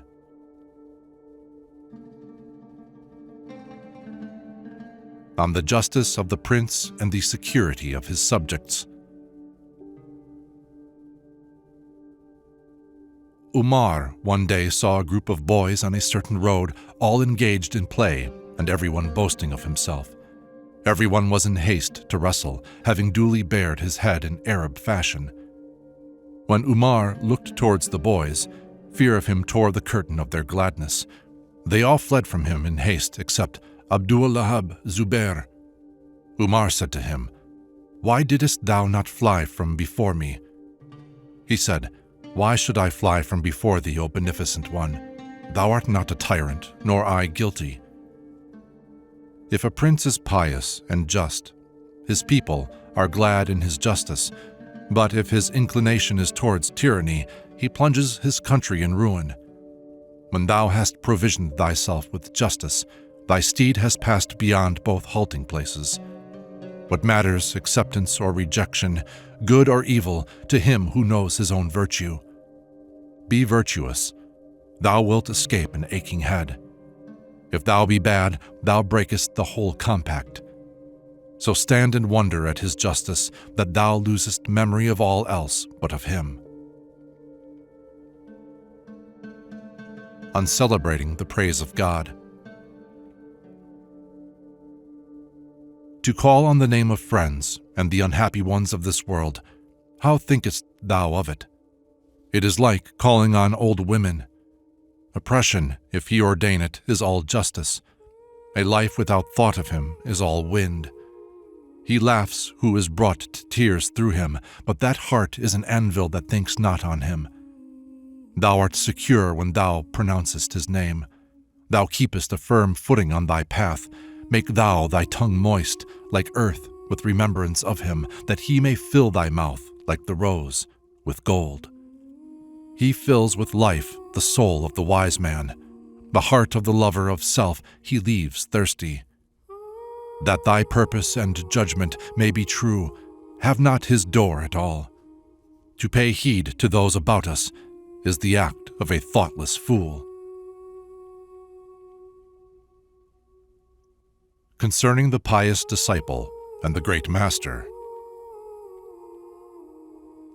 Thawri, by way of obsequiousness and inanxiety to acquire a good reputation, asked an excellent question of Bayazid Bistami. Weeping, he said, "O master, tell me who is unjust." His master, giving him a draught out of the law, answered him and said, "Unjust is that ill-fated one who for one moment of the day and night in negligence forgets him. He is next his submissive slave. If thou forget him for one breath, there is none so shamelessly unjust as thou. But if thou be present and commemorate his name, thy being is lost in the fulfillment of his commands. So think upon him, that in thy heart and soul thou lapse not into forgetfulness even for an instant. Keep in mind this saying of that ever-watchful traveler on this road, the impetuous lion. And worship thou the Lord in prayer, as if thou sawest him. And if thou do not thus, thou wilt be forced to cry, 'Help! Help!' So worship him in both worlds, as if thou sawest him with thine outward eye, though thine eye sees him not. Thy Creator sees thee. The commemoration of God exists only in the path of conflict. It exists not in the assembly of the contemplation. Though remembrance of him be thy guide at first, in the end remembrance is naught. Inasmuch as the diver seeks the pearls in the seas, it is the water too that kills his cry. In absence the dove calls, 'Where?' If present, why recite he? Those in his presence are rich in his majesty. Weep thou, if absence is thy portion. Listen to the ringdove's plaint of yearning. 2 grains of barley changes it into joy, but he who seeks the only true contentment seeks the light of the unity in the grave. To him, the tomb is the garden of paradise. Heaven is unlovely in his eyes. Then wilt thou be present, when in the abode of peace thou art present in soul, not in body. Whilst thou art in this land of fruitless search, thou art either all back or all front. But when the soul of the seeker has gone forward a few paces out of this land, love seizes the bridle. Unbelief is death, religion life. This is the pith of all that men have said. Whoso for one moment takes delight in himself, he is imprisoned in hell and anguish for years. Who then shall have this honor and high dignity conferred upon him? Only he who possesses the principle of Islam. In loving and in striving towards that world, one must not talk about one's life. Those who travel on this road know nothing of grief for life and sorrow of soul. When thou hast passed out of this world of fruitless search, then seek thou in that the fountain of life. Concerning the house of deception. Death comes as the key of the house of the secret. Without death, the door of true religion opens not. While this world stays, that is not. While thou existest, God is not thine. No, thy soul is a sealed casket. The love pearl within is the light of thy faith. The past sealed the writing and delivered it for thee to the future. As long as thou shalt depend for thy life upon the revolutions of time, thou shalt not know what is inside. Only the hand of death shall unloose the binding of the book, of the God exalted, the glorious. So long as the breath of man flies not from thee, the morning of thy true faith will not dawn in thy soul's east. Thou wilt not reach the door or the king's pavilion without experiencing the heat and cold of the world. At present thou knowest naught of the invisible world, canst not distinguish faults from virtues. The things of that world are not those of sense, are not like the other things of want. The soul reaches his presence and is at rest, and what is crooked then is seen to be straight. When thou arrivest in the presence of the decree, the soul sets forth, and like a bird leaves its cage for the garden. The horse of religion becomes familiar with the verdant meadow. Whilst thou livest, true religion appears not. The night of thy death brings forth its day. On this subject, a man of wisdom, whose words are as a mufti's decision, said, "Through desire and transgression, men have gone to sleep. When death shows his face, they awake." All the people of this world are asleep. All are living in a vicious world. The desire that goes beyond this is use and custom, and not religion. For the religion which is only of this life is not religion, but empty trifling. To knock at the door of non-existence is religion, and fortune knocking little comes of being little. He who esteems of small account the substance of this world, say to him, "Look thou on Mustafa and Adam." And he who seeks for increase, say to him, "Look thou on Ad and on Qur'an." The foot of the one clave to his stirrup, the other lived, pierced through with terror. The Eternal destroyed the foot of the one. Remorse turned the hand of the other into a reed. The dire blast falls on Ad. The dust of execration is the abode of Qarun. What harm is it if from fear of misfortune thou sacrifice thyself like wild rue for the sake of virtue? Inflame not thy cheek before the men of the path. Burn thyself like wild rue. Thou hast the wisdom and religion of a fool if thou pretendest to eminence before God. Let not man weave a net about himself. Rather the lion will break his cage. O thou who art sated with thyself, that is hunger. And thou, who bendest double in penitence, that is prayer. When thou art freed from thine own body and soul, when thou findest isolation and eminence, display not at all thy city-inflaming countenance. When thou hast done so, go, burn wild rue. What is that beauty of thine? It is thy lust. And what is thy wild rue? It is thine own being. When thy lip touches the threshold of true religion, Jesus, Son of Mary, becomes thy sleeve. In this quest do thou melt thyself. Adventure thy life and soul in the path of fidelity. Strive thou, that so through non-existence thou mayest pass to existence, that thou mayest be drunk with the wine of God. The ball and stick of the universe are in the hand of him whom true religion makes to live. When thy soul becomes drunk with this draught, thou hast reached the summit. From being naught, thou comest into existence. Every freed man of that place is a slave, bound by the foot with a ring in his ear. But those bonds are better than the steed of fortune, but that ring is better than the striped garments of Arabia and a throne. The bonds that he imposes account a crown, and if he gives thee sackcloth, reckon it brocade. For he bestows benefits, and he gives beauty. He is kind, and he is bounteous. Seeing that thou art needy, what dost thou with gladness, and what with cleverness, both bought with a price? Be glad in him, and clever in his religion, that thou mayest find acceptance and honor with him. That man is wise whom he lifts up, joyful is he whom he abandons not, and fortunate who is his slave, approved by him in all his works. When thou hast cast these branches, and hast grappled with death, thou wilt no longer turn away from death, and shalt come to know the world of life.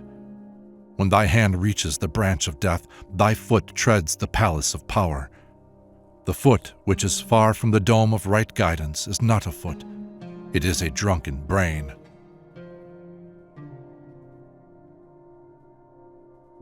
On giving thanks.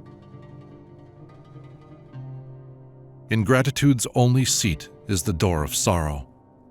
Thankfulness arrives with certainty at the treasure. Utter thy thanks for the sake of increase, of the hidden world, and of the sight of God. Then when thou hast become patient of his decree, he will name thee giver of thanks.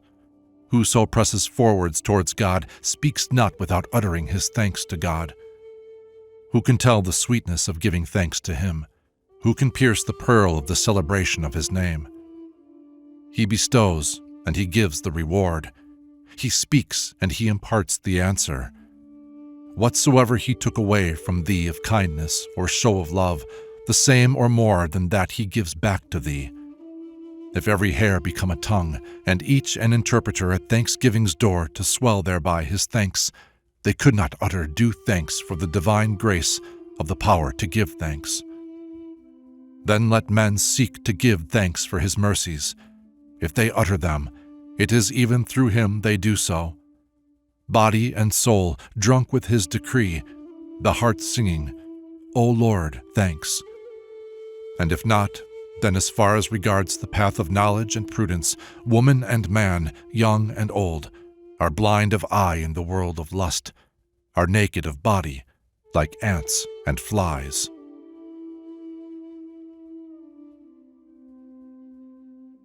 On his wrath and his kindness. The pious are those who give thanks for his kindness and mercy, the unbelievers, those who complain of his wrath and jealousy. When God becomes angry, thou seest in the eyes what is rightly in the spring. His wrath and his kindness, appearing in the newly formed world, are the cause of the error of the Gubri and the doubt of the Magian. His kindness and his wrath are imprinted on the pulpit and the gallows. His rendering of thanks to him is the mansion of honor, and forgetfulness of him, of disgrace.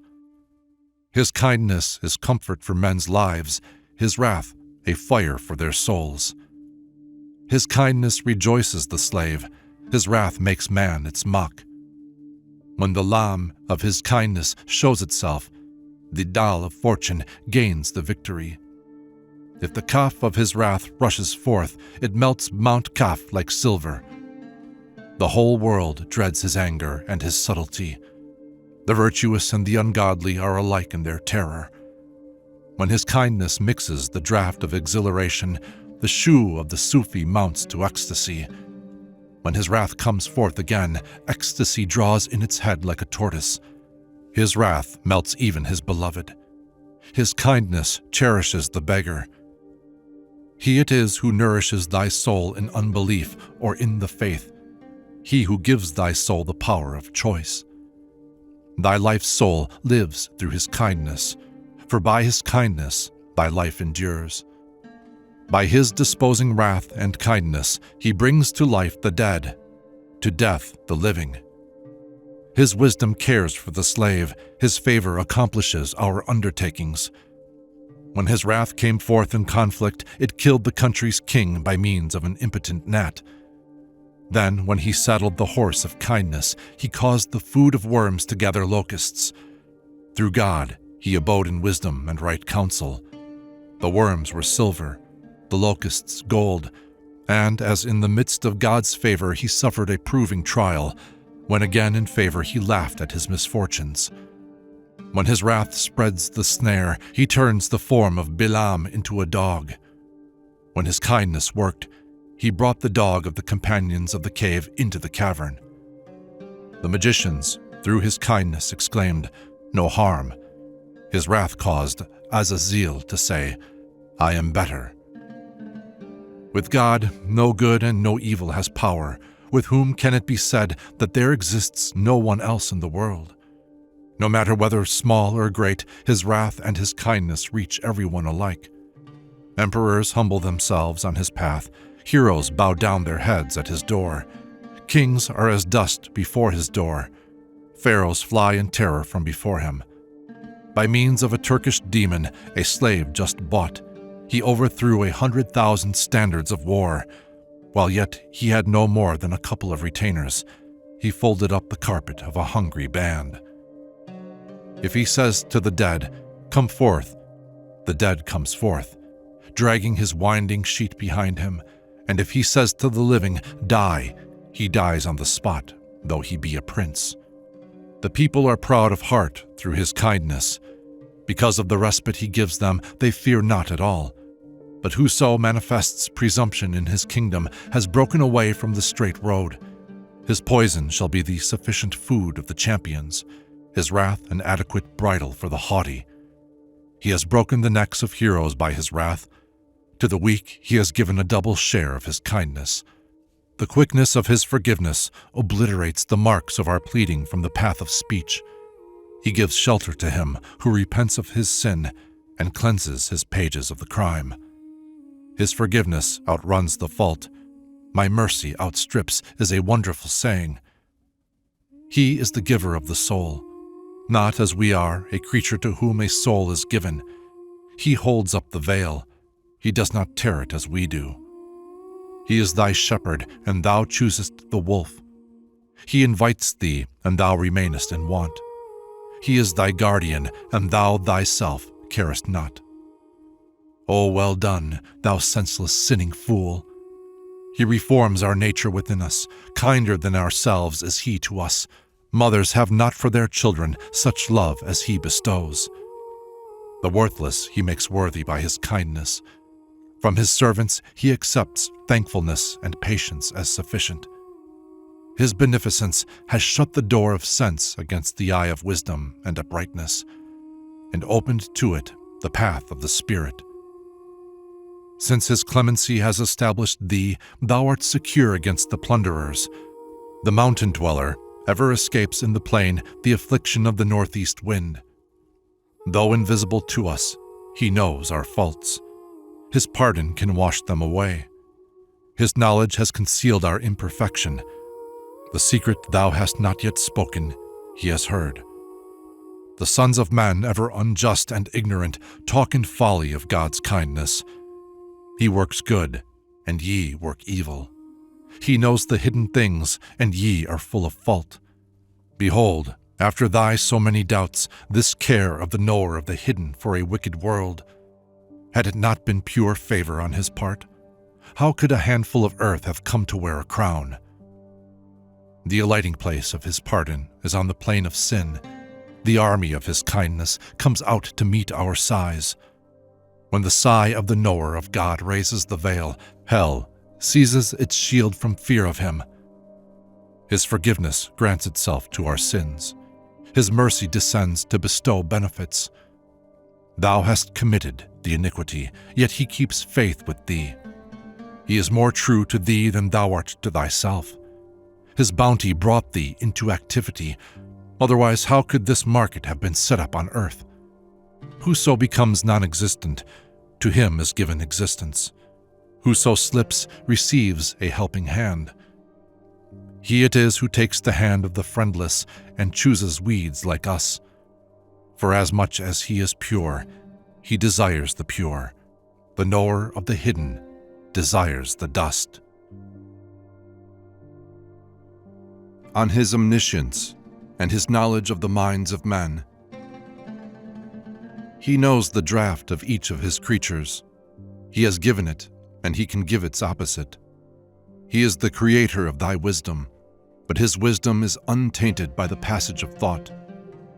He knows concerning thee what is in thy heart, for he is the creator both of thy heart and of thy clay. Dost thou think that he knows as thou knowest? Then is the ass of thy nature stuck fast in thy clay. He sees what is best for his creatures before the desire is formed. He knows the mind before the secret thought exists. He knows what is in thy heart.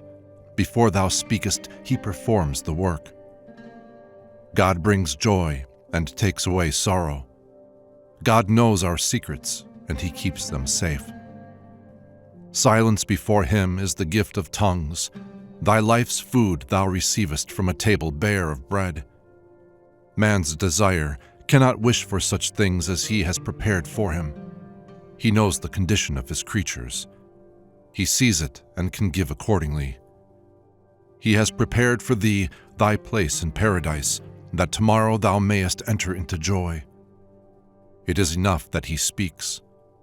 Be thou dumb and speak not. It is enough that he seeks. Remain thou a cripple, and run not to and fro. In presence of the power and omniscience of God, feebleness and ignorance are best. Feebleness makes thee wise. Weakness confers eminence on thee. Whoso can make existence non-existent can also change non-existence into existence. He in his mercy arrests the rhythmical forces in the wombs for the due constituting and establishing of the offspring. And forasmuch as his inscrutability portrayed thy form, knowest thou not that thou canst not remain hidden? He knows thy case better than thyself. Why frequentest thou the neighborhood of folly and deceit? Speak not of thy heart's sorrow, for he is speaking. Seek thou not for him, for he is seeking. He perceives the touch of an ant's foot, though in night and darkness the ant move on a rock. If a stone moves in the dark night in the depth of the water, his knowledge sees it. If there be a worm in the heart of a rock, whose body is smaller than an atom, God by his knowledge knows its cry of praise and its hidden secret. To thee he has given guidance in the path. To the worm he has given its sustenance in the rock. No soul has ever rested in patience apart from him. No understanding deceived him by its subtlety. He is ever aware of the minds of men. Ponder thou this, and thy duty is fulfilled. If thou turn thy face from evil usage, thy mind shall preserve the true religion of Islam. But since thou choosest to hold false ideas of his clemency, thou shalt have no light, but hellfire in thy heart. For since thou wilt not take account of his knowledge, O man, cherish no hope of clemency from him. His omniscience kindles the lamp of the understanding, but his clemency teaches nature to sin. Were not his clemency a perpetual refuge, how could a servant dare to sin? If then thou committest a sin, that sin falls under one of two cases.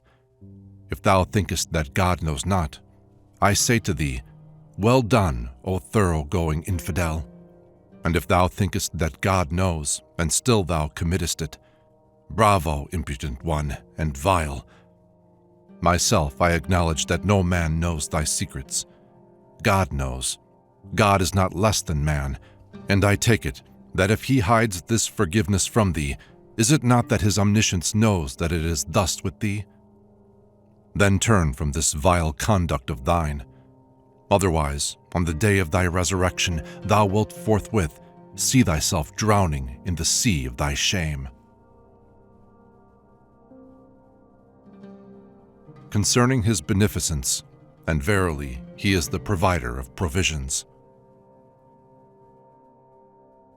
When he lays the table of its food before the creature, he provides a fare more ample than the eater's needs. Life and days and daily food come to all from him. Happiness and fortune are from him. He supplies the daily bread of each, nor seals the door of the storehouse. Infidel and true believer, wretched and prosperous, to all their daily food and life renewed. While the ha of necessity is still in their throat, the jim of his munificence has given his creatures their sustenance. Except by bread we cannot live, and appetite is our only relish. He shuns not his servants when they turn to him. He has given the relish, he will give the bread too. Thy bread and life are in the treasury of God. Thou dost not hold, according to his word, that it is he. If thy daily bread be in China, thy horse of acquisition is ready saddled to bear thee speedily to it, or to bring it to thee whilst thou art sleeping. Has he not said to thee, I am thy sustainer, the knower of what is hidden and the knower of what is manifest? I gave life, I give the means of livelihood. Whatsoever thou askest, I give forthwith. Know that, like the day, the matter of thy daily bread is well assured, for thy daily bread is a present which the day brings with it. For as much as the kindness of God is on thee, thou boldest thy life as a pledge for thy food. Take thought for thy life, and thou hast done the same for thy bread. Loaf succeeds loaf as far as the edge of the grave. Hold firmly to this pledge, and eat thy bread. And when the pledge passes from thee, still shalt thou eat the food of life. Life without bread God gave to none, for life endures through bread, and when life quits the body, know for a certainty that now indeed sustenance has reached thee. The ignoble fear for their daily bread. The generous man does not eat his food warmed up a second time. The lion eats not his prey alone. When he is satisfied, he abandons the rest. It is for women to hoard up the old, to men new sustenance with the new day. Thy daily bread is a charge on the all-knowing and all-powerful. Be not angry against prince or minister. It comes from God's door, and not by teeth or throat or pipe.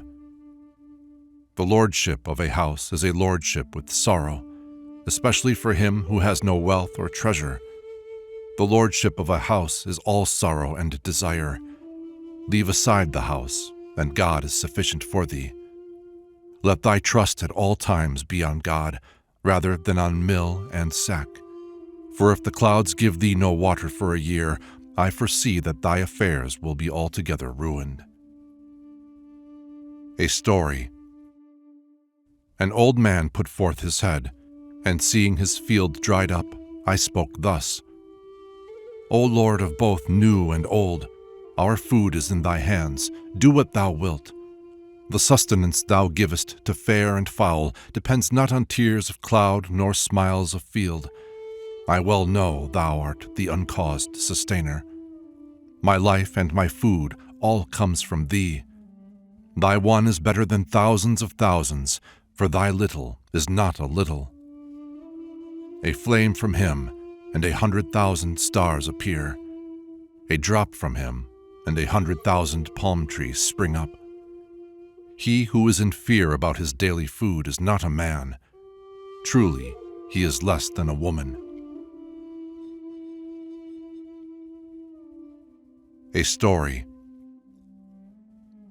Hast thou not heard how in a rainless time some birds received their food from a Magian's door? Many Muslims spoke to him, and among them one clever and eloquent. Though the little birds take your corn, yet this generosity of yours will not find acceptance. Said the Magian, if he does not choose me, still he sees my toil. Since he himself is kind and generous, he does not think the same of niggardliness as of liberality. Jafar sacrificed his arm in his path. Instead of arms, God gave him wings. None shall discover thy work but God. Truly nothing can happen to thee from men. Pay no heed to the doing and bustling of men. Fasten thy mind on him, and thou hast escaped from sorrow and bondage. So far as thou canst, take thou no friend but him. Take men not into thy account at all. Your bread is laid up in God's eternity. His friendship he gives you. It is your life. Know that both of these are represented in the world of love and searched by the Persian water and the Arabic father.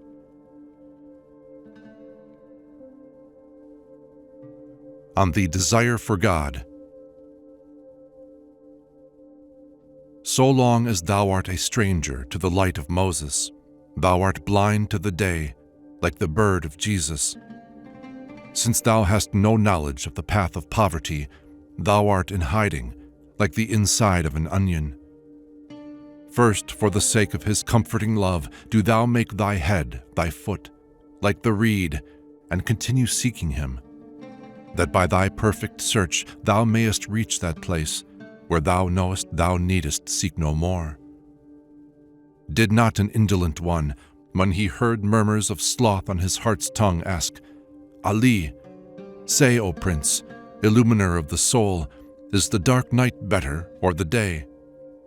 Murtaza said, Hear, O questioner, yield not to this backsliding, for to the lovers in this soul-inflaming path, the fire of the secret is better than the splendor of the day. He whose soul the path has fired stays not behind on foot at the halting place. In that world where love tells the secret, thou no longer art, thy reason no longer endures. On affection and isolation.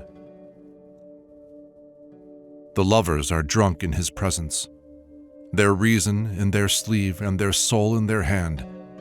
Lo, when they urge the burak of their heart on towards him, they cast all away under his feet.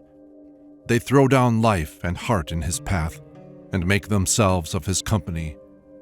In the face of his belief in the unity, there exists for him no old or new.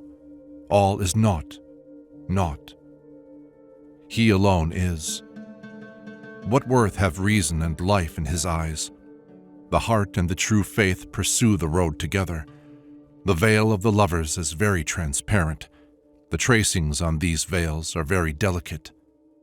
Love's conqueror is he who is conquered by love. Love inverted will itself explain this to thee. When the clouds fall away from the sun, the world of love is filled with light. The cloud is dark and murky as a Magian, but water may be useful as well as harmful. A little of it is man's life, but his life is destroyed by too much of it. So he who believes in the unity is the beloved of his presence, though affection too is a veil over his glory. He is not in evil plight to whom he addresses his instruction. What then is evil? To be the friend who toils. Look at the letters of mahabbat, or friendship. The very word mihnat, labor, is shown in its characters.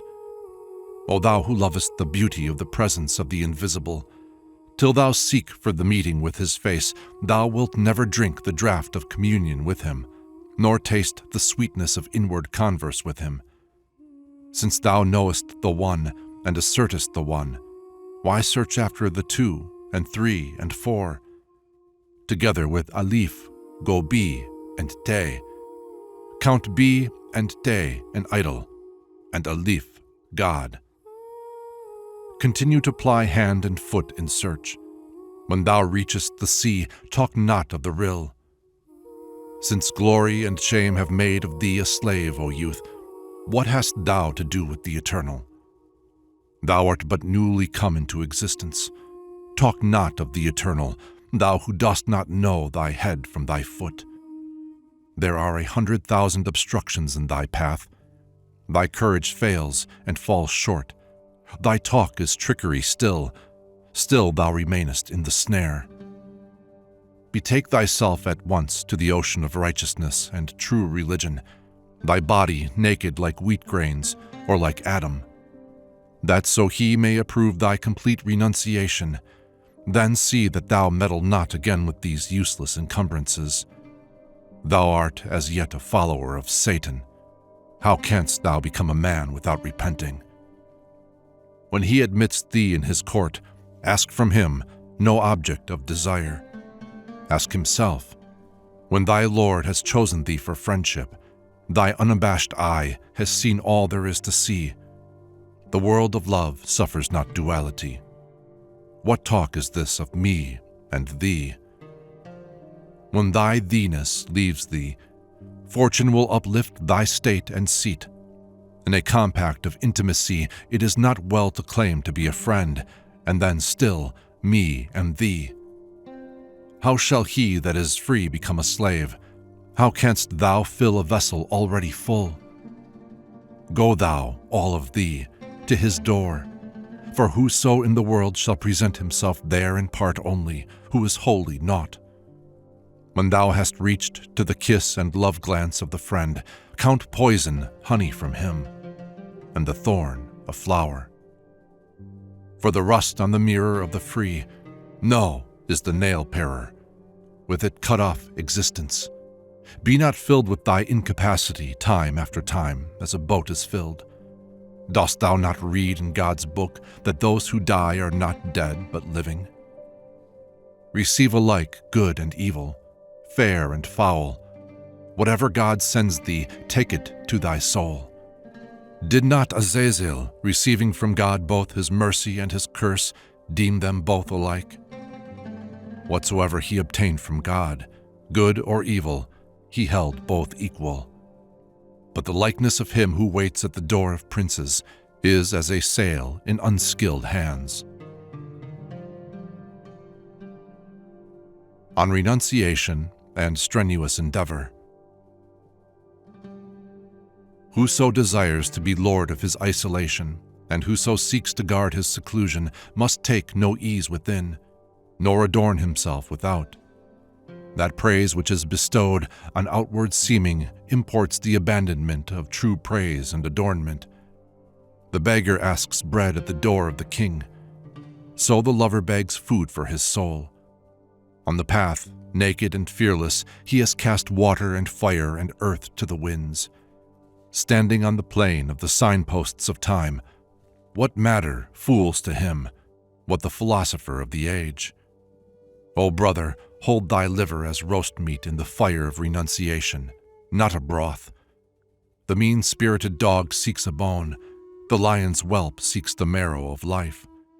The lovers have sacrificed soul and heart, and day and night have made his memory their food. The man of high resolves seeks not bondage. A dog is a dog, made happy by a bite. If revelation becomes a restraint on thee, make of it a shoe and beat thy head with it. Talk fewer superfluities, and keep thy weakness before thee. Leave the bone to the dogs. In virtue of thy essential nature, thou hast obtained a high station. Then, why be mean in spirit like a dog? On the man of high endeavor, both worlds are bestowed. But whoso is mean-spirited like a dog runs about after a meal. If thou desirest to possess thy soul free from the body, La is as a gallows. Keep company with it. How can pure divinity admit thee till thy humanity has been uplifted on the gallows? For on the path to divinity thy souls will suffer many crucifixions. Put an end to all imitation and speculation, that thy heart may become the house of God. As long as thy existence is with thee in thy soul, the Kaaba is a tavern, though thou serve him. But if thy soul has parted from thy existence, Through thee an idle temple becomes the inhabited house. O seeker of taverns, full of wretchedness, thou art but an ass's son, and asses are thy fathers. Thy understanding is muddied with thyself and thy existence. Thy reason's sight is dark before that other world. Thine own soul it is that distinguishes unbelief and true religion. Of necessity it colors thy vision. Selflessness is happy, self-fullness most unhappy. Cast away the cat from under thy arm. In the eternal, unbeliefs and religions are not. Such things exist not if the nature be pure. On following the path of the hereafter. All this knowledge is but a trifling matter. The knowledge of the journey on God's road is otherwise, and belongs to the man of acuter vision. What, for the man of wisdom and true religion, whose bread and speech are alike of wheat, distinguishes that path and points it out? Inquire its mark from the speaker and the friend. And if, O brother, thou also ask of me, I answer plainly and with no uncertainty, to turn thy face towards the world of life, to set thy foot upon outward prosperity, to put out of mind rank and reputation, to bend one's back double in his service, to purify ourselves from evil, to strengthen the soul in wisdom. What is the provision for such a journey, O heedless one? By looking on the truth to cut oneself off from the false, to leave the abode of those who strive with words, and to sit before the silent, to journey from the works of God to his attributes, and from his attributes to the mansion of the knowledge of him. Then from knowledge to the world of the secret, then to reach the threshold of poverty. Then when thou art become the friend of poverty, thy soul destroys thy impure self. I thyself becomes soul inside thee. It becomes ashamed of all its doings, and casting aside all its possessions, is melted on its path of trial. Then when thyself has been melted in thy body, thy soul has step by step accomplished its work. Then God takes away its poverty from it. When poverty is no more, God remains. Not in folly nor in ignorance spoke Bayezid. If he said, "Glory to me," so too the tongue that spoke the supreme secret moved truly when it said, "I am God." When he proclaimed to the back the secret he had learned from the face, it became his executioner and killed him. His secret's daytime became as night, but God's word was what he spoke. When in the midst of the rabble he suddenly disclosed, unauthorized, the secret, his outward form was given to tile gallows, his inward being was taken by the friend. When his life's soul could speak no longer, his heart's blood divulged the secret. He spoke well who said in his ecstasy, "Leave thyself, O son, and come hither. From thee to the friend is not long. Thyself art the road. Then set thy feet on it, that with the eye of Godhead thou mayest see the handwriting of the Lord of power and the land of spirits. When shall we be separated from ourselves, I and thou, departed and God remaining? The heart arrived at God's threshold, the soul saying, "Here am I, enter thou." When by the doorway of renunciation, heart and soul have reached the dome of a true belief in the unity, the soul locks itself in the embrace of the Huris, the heart walks proudly in the sight of the friend. O thou who knowest not the life that comes of the juice of the grape, how long then wilt thou be drunk with the grape's outward form? Why boastest thou falsely that thou art drunk? So that they say, "The fellow has drunk buttermilk." If thou drink wine, say naught. The drinker of buttermilk too will guard his secret. Why seekest thou? Deem it not like thy soul. Drink it as thou dost thy faith. Thou knowest not what mas is in Persian. When thou hast eaten it, thou recognizest the taste. When in this ruined hall thou drinkest a cup of wine, I counsel thee, put not thy foot outside the house of thy drunkenness. Lay down thy head where thou hast drunk the wine. Till thou hast drunk it, hold it an unlawful thing, and when thou hast drunk it, rub a clod of earth on thy lips. When with 100 pains thou hast twice drunk the dregs, I will say, look at the man's courage. More numerous than asses without headstalls are all the carrion-hearted wine-drinkers. Wine has eaten up, and the grape has carried off both their understanding and their soul. In this company of youths, in their cowardice no longer men, if thou speak not, thou remainest true. But if thou speak, thou blasphemest.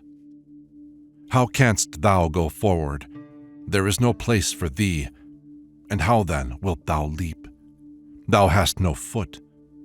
He feeds on sorrow for whom there is no place, and he is destitute who has no foot.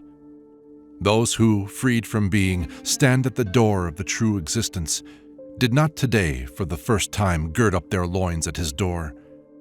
From eternity, the sons of the serving men, giving up wealth and power, have stood before love as numerous as ants. Strive, that when death shall come with speed, he may find thy soul already in his street. Leave this house of vagabonds. If thou art at his door, remain there. If not, repair thither. For those who are his servants are contented in his Godhead. Ever their loins of servitude girt up, the Lord of the 7 heavens, even as a slave. Of the learned man and the fool. The Sheikh of Jurjan said to his son, "Thou must have a house in this street for thy private pursuits, and it will be well if the lock be a cunning one. Contrive thy finery in the path of renunciation with its head of the law, and its secret parts of the unity, and enter this lodging of trouble and distress like a traveler, and quickly pass on from it. At the door of the garden of Accept God, strip off and make away with thy coat and cap. Become naught, that he himself, engaging thee to answer, may with justice call to thee, to whom belongs the kingdom." A story. The Saint Chablis said in private converse, after a period of inward communion with God, "If, for that I am not far from him, he give me leave to speak, and with just purpose ask, to whom belongs the kingdom? Then in sincerity I will answer him and say, today the kingdom belongs to him who from yesterday and the day before has administered it. Today and tomorrow thy kingdom, O mighty over us, is for him whose yesterday and the day before it was. The sword of thy wrath cuts off the head of the valiant, and then gives back to the head its life. Know that traffic is good for gain, and the lance of the sun healthful for the sunflower. When thou shalt be offended with all but God, Gabriel will appear to thee as naught. No one knows how long the way may be from the word not to God, for while thou holdest to thyself, thou wilt wander day and night, right and left, for thousands of years. Then, when after laying long toil upon thyself, at last thou openest thine eyes, thou seest self, because of its essential nature and its limitation to conjecture, wandering round about itself like the ox in a mill. But if, freed from thyself, thou begin at all to labor, thou wilt find admission at this door within 2 minutes. The 2 hands of the understanding, holding but this distance, are empty. But what that distance is, God knows. O Sikandar, on this path of troubles and in this darkness, do thou, like the prophet Khizr, bring under foot thy jewel of the mine, that so thou mayest obtain the water of life. God will not be thine whilst thou retainest soul and life. Both cannot be thine, this and that. Bruise thyself through months and years, then deem it dead and leave it where it lies. When thou hast finished with thy vile self, thou hast reached eternal life and joy and paradise. Remain unmoved by hope and fear. Why contendest thou with Malik and Rizwan? To non-existence, mosque and fire temple are one. To a shadow, Hell and heaven are the same. For him whose guide love is, infidelity and faith are equally a veil before his door, his own being the veil before the friend's eyes, hiding the court of God's essence. On trust in God. Set not thy foot in his court with hypocrisy.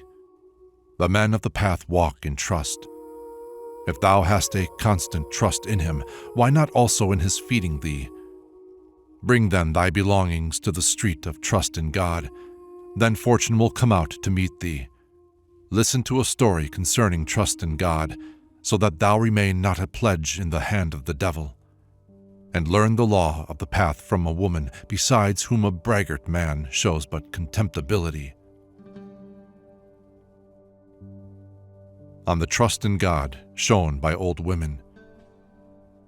When Hatim set out for the sanctuary, he whom thou callest Assam, when he set out for the Hijaz and the sacred house, making towards the tomb of the Prophet, on whom be peace, there remained behind a colt of his household, with no supplies whatever and owning nothing. He left his wife alone in the house with no means of support, and set forth on the road. Alone and in trouble, he left her life or death the same to him. Her womanhood was a fellow traveler with him towards trust in God, for she knew her provider. She had a friend behind the curtain, being a sharer in God's secret. The men of the quarter assembled, and all went cheerily to the woman. When they saw her alone and in trouble, they all began at once to ask her affairs, and by way of advice and counsel, in sympathy said, "When thy husband set out for Arafat, did he leave thee any means of support?" She said, "He did. I am quite contented. My maintenance is what it was before." Again they said, "How much is thy maintenance? For thy heart is contented and happy." She said, "However long my life lasts, he has given into my hands all the support I need." The other said, "Thou knowest not aught thyself, and what does he know about thy life?" She said, "The giver of my daily bread knows, while life lasts, he will not take away my sustenance." They answered, "He does not give it apart from means. He never gives dates from the willow tree. Thou hast no sort of earthly possessions, and he will not send thee a wallet from heaven." She said, "O ye of clouded minds, how long will ye utter folly and perversity? He needs to use a wallet who owns no piece of land, but his are heaven and earth entirely. What he wills, he does. His is the authority. He brings it to pass as he desires. Sometimes he gives increase, sometimes he takes away. How long wilt thou talk of trust in God? Thou hearest the name of a man, but art less than a woman. Since on thy journey thou comportest thyself not as men do, go learn how to journey from the women. Thou hast chosen sloth, O body of woman. Alas for the man who is less than a woman. Look to thy soul and abandon thy lower nature, for this is as a hawk, and that a heron, that in that place where it comes to comprehend we and thou, when it has been wholly burnt, he and he shall remain. Reason that, living in this world, cannot like soul attain to aught, arrives but as far as itself and reaches not to him.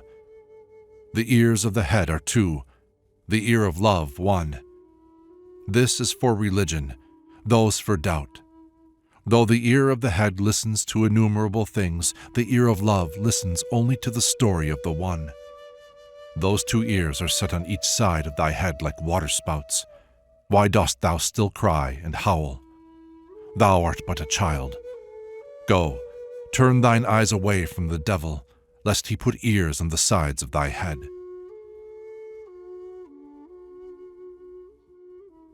On the Kalima. As the inhabited world is computed at 24,000 leagues, so, if thou add the hours of night to those of day, there are 24 of those torturers of mankind also. Exchange them, if thou art dexterous and versed in transformations, for the 24 letters, the kaf of the affirmation of the two testimonies, if these be uttered without deceit or hypocrisy or disputation or contention, will take thee completely out of thy world, bringing thee not to any instrument, but to Kaf and Nun. On this road and in this street, beyond where wisdom is, this is thy sufficient task, to repeat, none is God but He. The confession of the faith, when reckoned up, gives 24 as the number of its letters, half of them 12 jewel caskets from the ocean of life, the other half the 12 zodiacal constellations of the heavens of the faith. The caskets are full of the pearls of hope, the zodiac filled by the moon and sun, not the pearls of any sea of this world, not the moon and sun of these heavens, but the pearls of the ocean of the world of power, the moon and sun of the heaven of peace. On the interpretation of the dream. In the phantoms of sleep, He has ordained for men of understanding both fear and hope. When a man has laid down his head in sleep, his tent ropes are severed. As long as men are in the world of causes, they are all in a boat and all asleep, waiting for what their soul shall see in sleep of what awaits them of reward and punishment. A fierce fire means the heat of anger, a spring of water is a beloved child. To weep in a dream is a provision of happiness afterwards. Slavery means immunity from disgrace. Playing at draughts or chess in sleep brings war and conquest and misery. Water in a dream, if it be pure and sweet and clean and wholesome, is daily bread lawfully earned. But if it be muddy, know that it means an unhappy life. Though it be water, deem it fire itself. Earth in a dream brings food. To the farmer it indicates prosperity. A wind, if it be either hot or cold, is equally a store of grief and pain, but if it be temperate to the skin, it is grief to an enemy and joy to a friend. To give anything to the dead in a dream is loss of wealth and property. Laughter is anxiety and dangers. Silence is affection for one's wealth. To drink water and have one's thirst increased is knowledge, for one is never satiated with it. And he who is naked in his dream falls into disgrace, like the drunken libertine. A drum in a dream, the secret leaks out. A trumpet in a dream results in a quarrel. Bonds and fetters are repentance of Nasu. To see a garden is food for the soul. Fruit in a dream is a stipend from the king, not at once but at some future time. When the time comes for him to obtain it, the man who saw the dream will attain thereby to affluence. When a man sees his own hand outstretched, he will be of singular generosity and munificence. But if his hands be withdrawn, he will surround himself with an army by his stinginess. The hands are brother and sister, the left the girl, the right the boy. The fingers represent sons, the teeth refer to father and mother. Daughters are represented by the breast and nipple. Hidden wealth and riches are shown as the belly. In a dream, the liver and heart are a store of wealth. The leg and knee are weariness and trouble. The brain is hidden wealth. The side, a woman, for veil the skin drawn around her body. The organ of generation is a son, good or bad, ugly or fair, wretched or fortunate. To wash the hands is despair in regard to the matter in hand. To dance is impudence and deceit. Bathing drawers and implements of bathing all point to servants, and he who in his dream plays upon the lute will certainly marry in haste. To wrestle with another is to conquer and to harass, and he who takes medicine in his dream escapes from pain and sorrow and torment. Perfume in a dream is of two kinds, one meaning pleasure, the other nothing but affliction. The kind that is rubbed on brings pleasure, that which they scatter about, trouble. Since by smoke is meant an increase of trouble, such a one's comfort will be small compared with his distress. A sick man and perfume and a new coat is bad. The bad that I represent to thee is good. To dance in a boat in a dream means danger from drowning and brings wretchedness. But for one who is in prison, to dance is of good omen. Whoever sees blood running from his body will find that happiness is denied him, permitted him, however, if he does not see a wound. But otherwise, if a wound be there, his affairs will cause him heavy trouble. He will be captive in sorrow's hands. And if a woman dreams of menstruating, she will give birth to a dead child. If a sick man, seeing meat in a dream, eats of it, hope not for his recovery. To dream of drunkenness and madness from drinking wine, if it be Arabian wine, is bad. If Persian, deem it a livelihood, honor, and good fortune. Milk in a dream is profit from one's possessions, an ample and lawful subsistence. On dreams of vessels and garments. An old garment is grief and sorrow. A new garment is great wealth. Best of all is a garment that is closely woven, so my master told me. For women, a garment of many colors is a cause of joy and happiness and honor. A red garment brings gladness and the unrestricted enjoyment of a lasting good fortune. The garment of fear is black. If yellow, it is pain and trouble and sighing. Blue clothes are grief, a sorrow heavier than a mountain on the heart. Mantle and cloak are beauty. Purse and money bag are a source of riches. A ladder will result in a journey, but one full of danger for the man. A millstone is a trusty man, the chosen one of a house. A snare in a dream is a block in the business in hand. A mirror is a woman. Be well on thy guard. Captivity is plainly shown thee by a lock, so by a key thou obtainest thy release. On dreams of handicraftsmen. A cook means great riches, just as a butcher means that one's affairs are ruined. A physician is pain and sickness, especially to one who is wretched and needy. The tailor is the man in virtue of whom troubles and affliction are all changed to good fortune. A bootmaker and shoemaker and cobbler are among the heritages of one who will possess a secret. A draper, a goldsmith, and a druggist mean a successful undertaking and great wealth.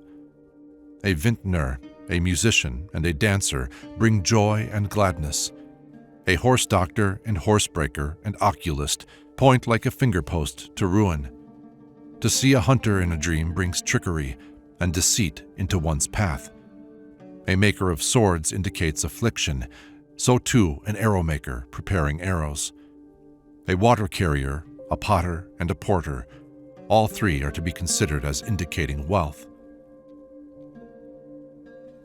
On dreams of beasts. An ass is a servant, but a lazy one who refuses to work. A horse, O thou of unparalleled wisdom, is a woman. Both are suitable possessions for a man. A mule is bad for him whose wife is pregnant. A child will not be born to him. A journey comes to thee in a dream as a camel, a terrible journey, grievous and painful. A cow points to a year of plenty. The owl grows arrogant before the king. On dreams of wild animals. A lion is a powerful and haughty adversary, whose actions show no regard for humanity. An elephant is a king, but a terrible one, whose rage is feared by all. Fortune and wealth come before thee as a sheep. A year of plenty demands the same sign. A goat signifies men mean and base by nature, clamorous, full of wickedness in their actions. A bustard is in every way advantageous. This is no more than my master's words.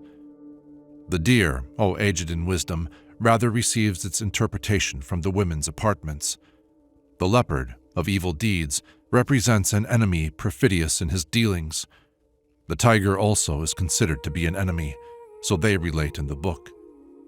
The bear is a treacherous adversary and a robber. No one will come by any good from seeing him.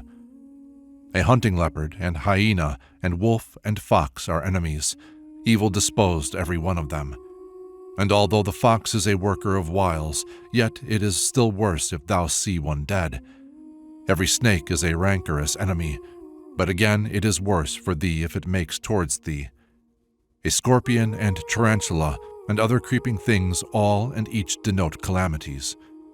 Though in waking life a dog is a shepherd, in a dream it means war. On dreams of lights and stars. To see the sun in a dream is said in every case to mean a king. The moon is as a counselor. Another has said, no, it is a woman. The globe of Mars or Saturn in a dream brings trial and grief and torment. Mercury represents a writer.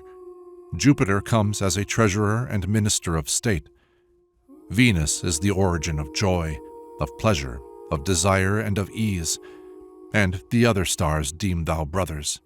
When thou interpretest them, pronounce them such.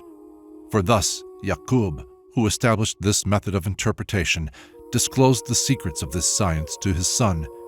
The sun and moon were his father and mother. The stars represented his brothers. Has anyone seen the sorrowing ones perplexed like we have? Now we will leave the dreams of those who wake. To awaken a sleeper is easy, but the heedless is like one dead. Make an end of divination and augury and interpretation. Pass hence, thou hast finished thy recital. On the incompatibility of the two abodes. The sun and earth produce the day and night. When thou hast passed beyond, neither the one nor the other will exist for thee. O thou in whose imagination desire and desirer are two, know that the duality belongs to thy understanding and belongs not to the unity. Since in the presence of one, such as he, all things are one. If thou wilt listen to my words, then seek not thou duality. Know that in duality is pain and opposition. In unity, Rustum and Katamite are alike. Till on the battlefield of purity and in the court of the soul, standing above thy life and treading on thy earthly body, thou cast away thy sword.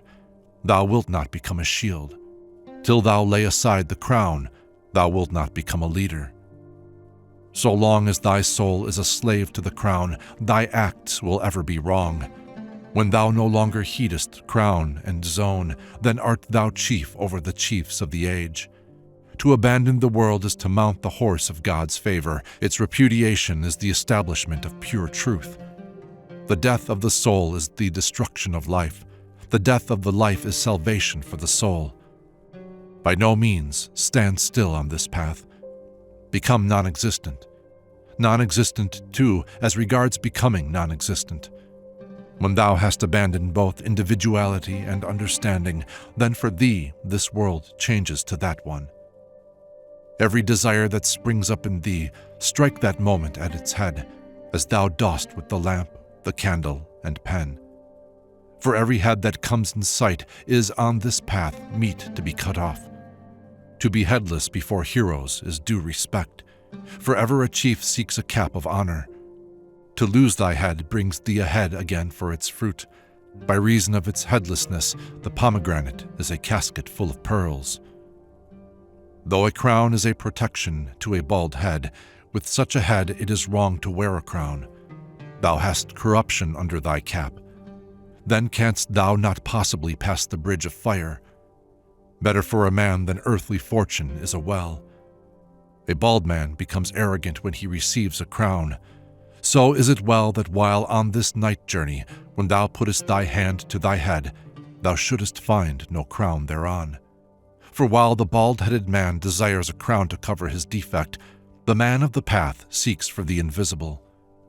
If the crown hurts thee, no less too inverted, it destroys thy life. The head that is a slave to the crown is a prisoner, like Bizan in a well. Then own neither head nor crown on the path. If thou dost, thou wilt have thy heart aflame like wax, and if thou must needs have a crown, take one of fire, like the candle. For he who in his love is the light of the path, like a candle has a crown of fire. If thou demandest Yusuf's place and power, invert thyself before God like a well. Guard like Suleiman the perfectness of the path. Like Yusuf, look upon the well as beautiful. Till thy bodily form becomes a dweller in the well, thy hidden figure will not be of God. Arise and leave this ignoble world to find the ineffable God. Abandon body and life and reason and religion, and in his path get for thyself a soul. Know that whatso is of the true essence of learning and knowledge is all mere falsehood to him who is learned in attributes. Form and attribute and essence. The first is like the womb, the next the membranes, the last the child. Thy outward form covers in thy attributes. Thy attributes again are a rampart around thy inmost essence, that like a lamp is bright in itself, while the other two are as a glass and a niche in the wall. Till on that road thou hast endured distress, thou hast two souls, though thy effigy is single. O thou who art related to phenomenal existence, but as soul is to body, whose soul is related to thy individuality, but as a man to his name. Exertion originates in the body, attraction in the soul, but the search begins in leaving both of these. Contingent existence is forever an infant before the eternal, but he who has been purified is free from these dregs.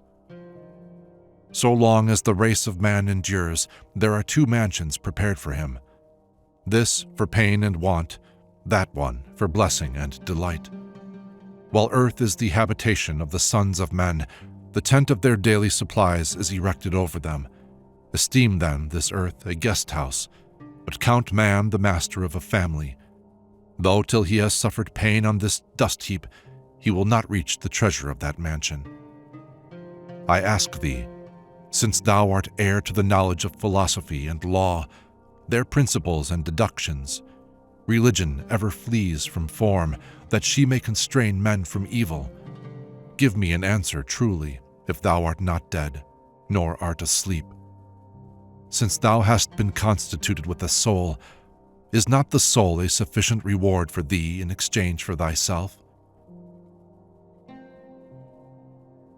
The parable of the schoolboys. Thou knowest not the difference between the hidden world and this, canst not distinguish between welfare and affliction. In truth, thou art not a man traveling on this path, thou art a child of the path, knowest not the path. Thou art but a boy. Go about thy play, go back to thy pride and independence. The airs and graces of thy mistress are enough for thee. What, O son, hast thou to do with God?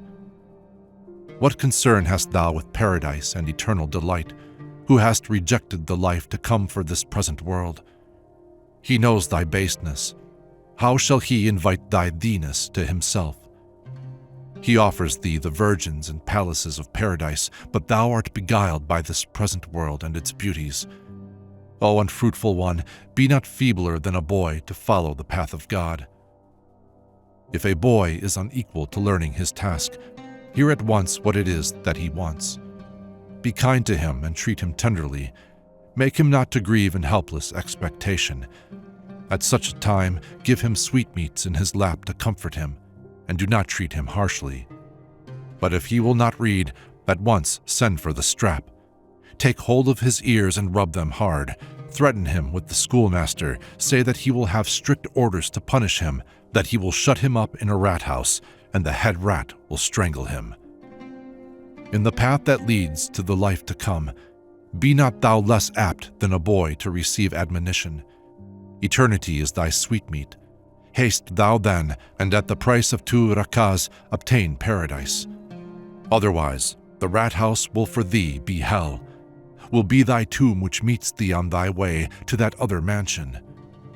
Go to the writing school of the prophets for a time. Choose not for thyself this folly, this affliction.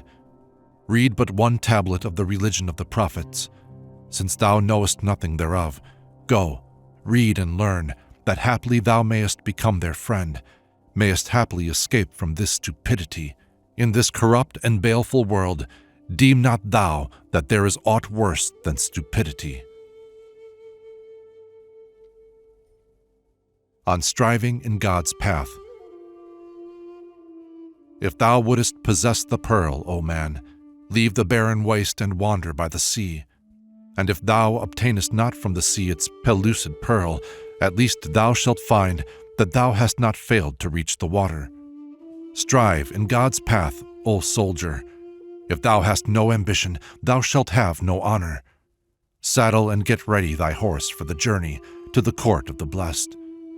The man who disowns in shame the dust and water of his being rides on the air like fire.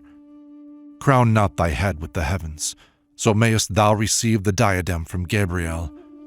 Thine shall be the angel's crown, while the crown of the firmament shall be cast down. The true believer ever labors, for merely to hint at labor is a sick man's prayer. What knowest thou of contempt of life, having no will to show thyself a warrior? When thou hast laid low the head of pride, then hast thou prostrated thyself before the door of the search. The heart's Kaaba has become God's dwelling place, but the dog's ambition extends only to its bone. On charity and gifts. Whatsoever thou hast, relinquish it for the sake of God, for charity is the greater marvel when it comes from beggars. Bestow thy life and soul, for the endeavor of the poor is the best gift of mortal clay. The prince and chief of the family of the cloak was honored by the surah. Does there not come? Such regard he found with God from those 3 poor barley cakes. Of the story of Qais ibn Asim. When the command of "Who is there that will lend?" came down from God to the prophet, everyone brought before the prince what he could lay hands on, not disobeying, gems and gold, cattle and slaves and goods, whatever they possessed at the time. Qais ibn Asim was a poor man, for he sought no worldly gain. He went into his house and spoke with his family, concealing nothing of what he had heard. Such a verse has been revealed today. Rise and do not make me burn in waiting. Bring whatever is to be had in the house, that I may present it before the prince. His wife said, There is nothing in the house.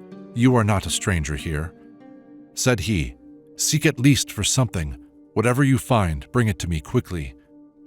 She went and long searched the house to see if by chance something would turn up, and found in the house a measure of dates, bad ones, and dried up, not fit for food, which she straightway brought to Qais, saying, We have nothing more than this. Qais put the dates in his sleeve and brought them joyfully before the prophet. When, not meaning a jest, but in all seriousness, he entered the mosque, one of the hypocrites said to him, Bring it in. Come, present quickly what thou hast brought. Are they jewels or gold or silver, these valuables that thou art entrusting to the prince? At this speech, Qais suddenly became ashamed. Look now, what was the outcome? He went into a corner and sat down sorrowing, folding his hands together in shame. Gabriel, the trusty, came from the sidra tree and said, O Lord of time and earth, do not keep the man waiting, and deem not contemptible what he has brought. He acquainted Mustafa with the matter, and those who defamed the willing ones was thereupon revealed. The angel world came and looked on, how they watched the man. An earthquake fell upon the angel world. No place of rest, no place of peace. God Most High thus speaks, and in his kindness seeks out Qais's heart. O exalted and chosen as my prophet, accept forthwith this much from Qais, for before me these poor dates show better than the others' gold and gems. I have accepted this small merchandise from him because he has no date palm. Of all the choicest things, the endeavor of the poor is most approved. Hence it was that Qais's act triumphed over the deed of that evil-spoken hypocrite. The hypocrite was straightway humiliated, and Qais's work thus completed. That thou mayest know that whoso comes forward, even in the state he is, does well. He who acts the hypocrite towards God is shamed by all his works. Sincerity is better than all else. Thou wilt at least have read so much. An alms of a single dirham from the hand of a darwish is more than 1,000 dirhams of the wealthy. For as much as the darwish's heart is sore, the alms he gives from his sore heart is greater than the others. See the rich man, how his soul is dark and clouded like his clay. The darwish's clay is forever pure. His soul is imperishable essence of gold. Hear what God's bounty has said. But to whom shall I tell it? For no one bears me company. To the King of kings and Lord of but for thee, he said, nor let thine eyes be turned from them. On intimate friendship and attachment. There is no injury in the world for thee like thy prosperity. There is no such enduring imprisonment as thy existence. The light has appeared, it is that bestows favors. The lie has failed, is both life and body. Wishest thou the invisible? Take self out of the path. What has imperfection to do with the mansion of invisibility? Thou art full of fault, yet intendest the invisible world. It is above all impossible in incredulity and doubt. The chains of thy selfhood will not fall from the 2 feet of thy nature under the compulsion of thy folly. When thy being appears to thee as a veil, thy understanding will have fallen under thy anger. Abandon talk, and bid farewell to thy lower self. If thou canst not, then turn thy 2 eyes into rivers. Day and night in thy separation from God, grieve over thy understanding. No longer employ it to meditate evil. Free it from this tether. Then has thy task become easy for thee. When thou findest thy sustenance in the soul, thou wilt look out on the land from the window of the angel world. How long wilt thou say, what is the arriving? In the path of the religion, what is it to be chosen? Lay bonds upon thyself, then wilt thou be chosen. Plant thy foot upon thy head, then wilt thou have arrived. As long as thou art a biter, thou art not chosen. Whilst thou inclinest to this world, thou hast not arrived. How shall a true son of Adam be such a biter as thou? Or how shall devil or wild beast rend as thou dost? Thou art ever heedless and arrogant, a beast of prey and a devil, far removed from man's estate. Like a tiger ever malevolent, the people of the world in distress through thy evil disposition. Upon this high road of debasement, thou wilt attain to self. Thou wilt not attain to him. The Qur'an has given forth but 1 verse about the Sufi. What has love to do with the decision of Qurayshite or Kufan, or the Sufi and his love with the further? It is the tradition, with negation and affirmation, and it is lawful, and it is not lawful. The Sufis have lifted up their hands, and for yes, have substituted no. The earth scatterers in the bridal chamber of his affection, and those who sit by the road which leads to the cell of his sanctity, all are moon-bright signs on the curtain of jealousy, immersed in tears from foot to head. All are recipients of his clemency, all captive to the knowledge of him. Lay down thy burden of self, that so thou mayest become the beloved of every street. The pure eye sees the purity of religion. When the eye is pure, it sees purely. Those who are not steadfast in him are covered with dust. Those who wear his crown are kings indeed. Take off thy head this many-colored cloak. Hold to a garment of 1 color, like Isa or Jesus, that like him thou mayest walk upon the water, may make of sun and moon thy fellow travelers. Take all of self away from thyself, and then with that same breath speak the story of Adam. Till thyself becomes small as an atom to thee, thou canst not possibly reach that place. That desire will never harmonize with self. Rise, and without thyself, pursue thy path.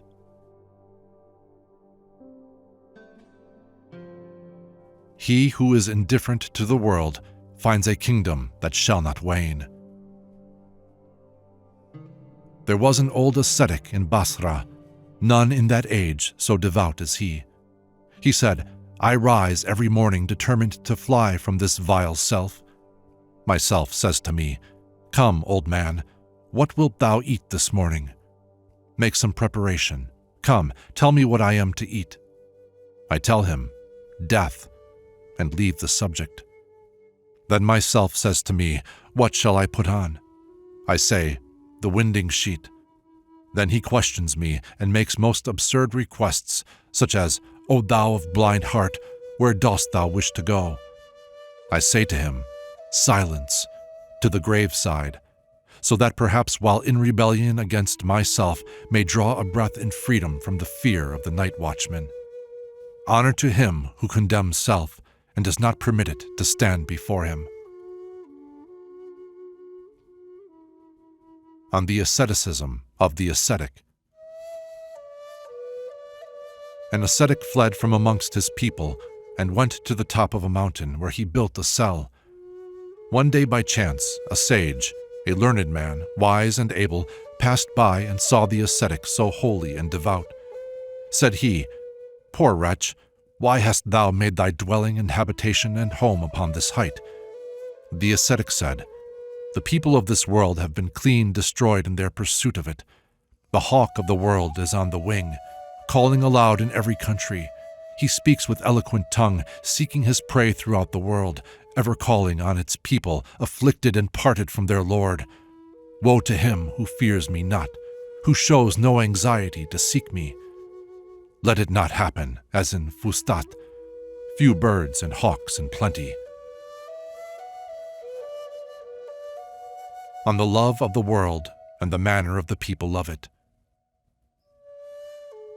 There is a great city within the borders of Rum, where a large number of hawks have made their home.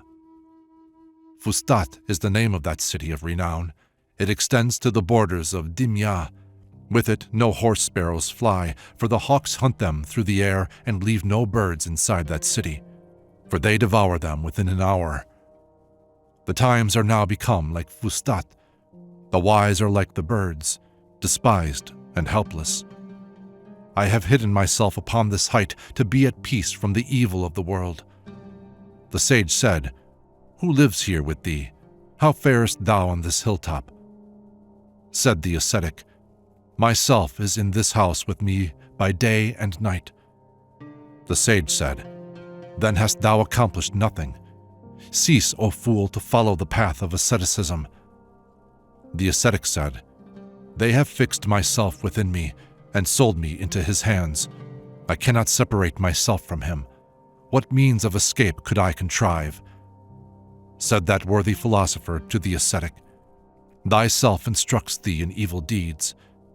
The ascetic said, I have come to know myself, and so I am able to get on with him. He is a sick man, and I am, as it were, his physician. Day and night I look after him and am busy treating him, for he keeps saying he is indisposed. Sometimes I determine to bleed him and open the vein before his eyes. As the blood spouts out, he subsides and the bleeding calms him. Sometimes I give him a purge to clear out his distempers, and his love of the world, and hatred and rancor, and envy and treachery and deceit are expelled from his body. On taking it, he thrusts aside his natural inclinations and shuts the door of desire against himself. Sometimes I forbid him to indulge his appetites, that haply he may relinquish pleasure. I feed him on 2 beans and make the room like a tomb upon him. Sometimes I put myself to sleep, and then in haste make 1 or 2 obeisances, but even before he awakes from his sleep he clings to me like a sick man. And when I have got through 1 or 2 obeisances without him, then myself wakes up. On hearing these words, the sage tore his garments one by one upon his body and said, how excellent art thou, O ascetic! May God bless thy life, thou pious man. Such words are granted but to thee. Thy wealth is not less than the kingdom of Jam. That which thou possessest today is adornment, and what thou mayest have tomorrow, impurity. He is not stained who leaves his sins, from whom in sorrow a sign of alas arises. A woman nimbly adorns her eyebrows and her ringlets for a feast. In 3 prisons, deceased and hatred and envy, thou hast made thy understanding captive to thy body. The 5 senses, having their origin in the 4 elements, are the 5 tale-bearers of these 3 prisons. The soul is a stranger here, and a fool, so long as it is in bondage to the four elements. How can the soul that is admitted to the treasury of the secret pay honor to spies and informers? But here wisdom empties the quiver, for persistence in one's purpose is useless at the Kaaba. Happily, a fool at the Kaaba will hear much philosophy about the direction of the Qibla, but at the Kaaba, whoso should strive even till he died would but take fresh cumin seed to Kerman. His tongue the tongueless speak. Some mark of him those seek who have no mark. Cast in the fire all else besides the friend, then raise thy head from out the water of love. On the journey from this life to the next, the slave has no ally in what he does of right or infamy. Surrender not thy heart and thy desire to the companionship of men. Cut thyself off from them, lest they cut thy throat. At the last day thou shalt weary of men, but thou art far off now, and it will take thee long to come.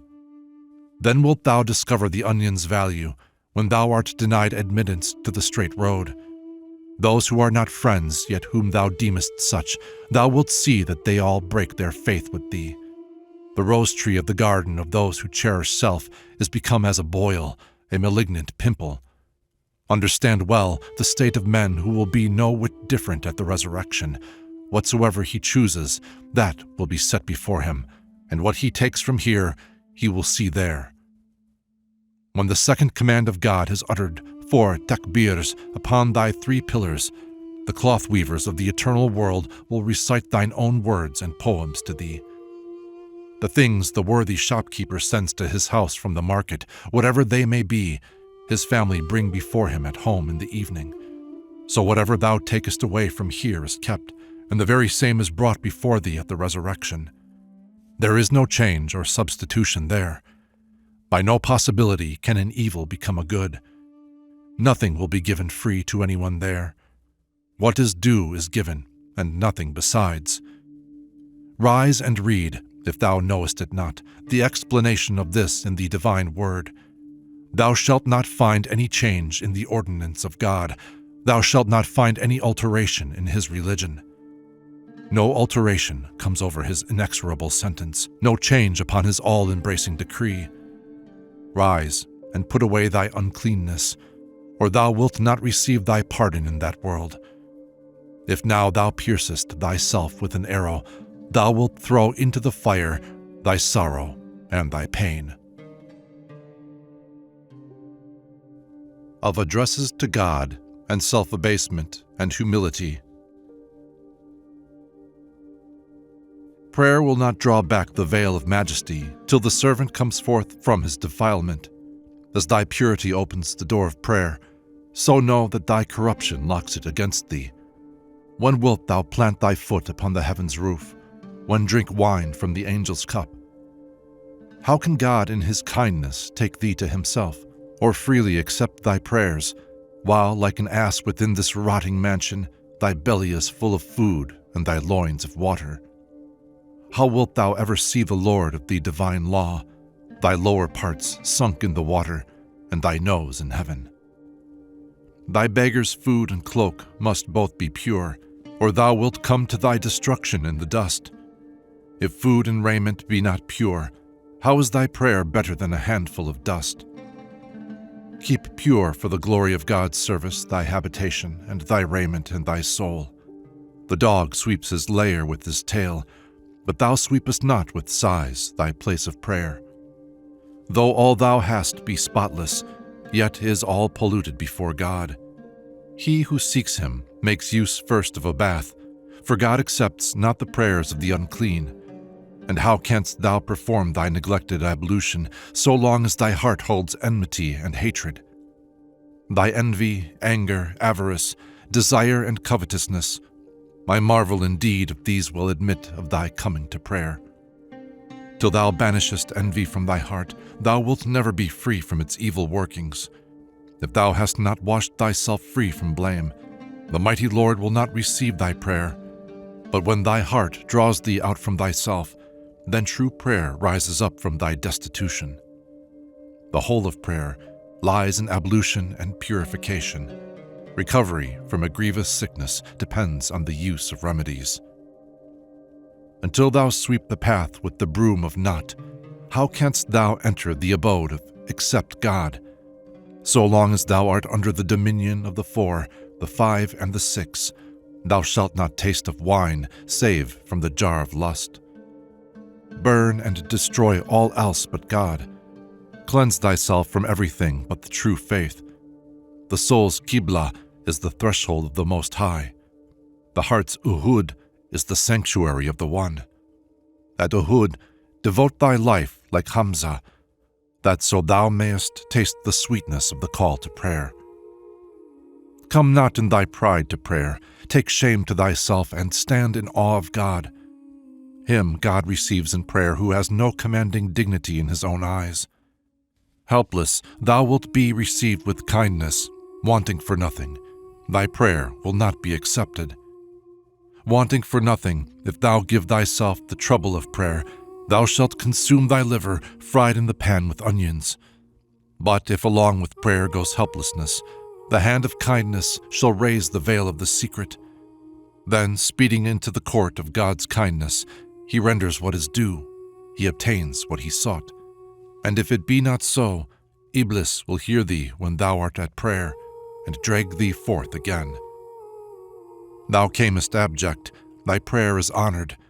Thou camest as a raw youth, thy prayer is as one of venerable age. Know that the 17 rakas of prayer given forth from the soul's heart are a kingdom of 18,000 worlds. A kingdom of 18,000 worlds belongs to him who performs the 17 rakas. And say not that this reckoning is too small, for 17 is not far from 18. Thy self-esteem utters no prayer, for it sees no profit for thee in religion. While thy self-esteem guides the reins, I doubt indeed if it will ever come where Gabriel is. Thy prayer will not admit thee to God if thou hast not purified thyself in indigence. Thy purification ties in lowliness and selflessness, thy atonement in the slaughter of thyself. And when thou hast slain thyself upon the path, God's favor will quickly manifest itself. Come in thy poverty if thou wouldest find admission, and if thou do not so, then thou wilt quickly find thyself trebly divorced. For the prayer that is received into his presence has no concern with the pollution of worldly glory.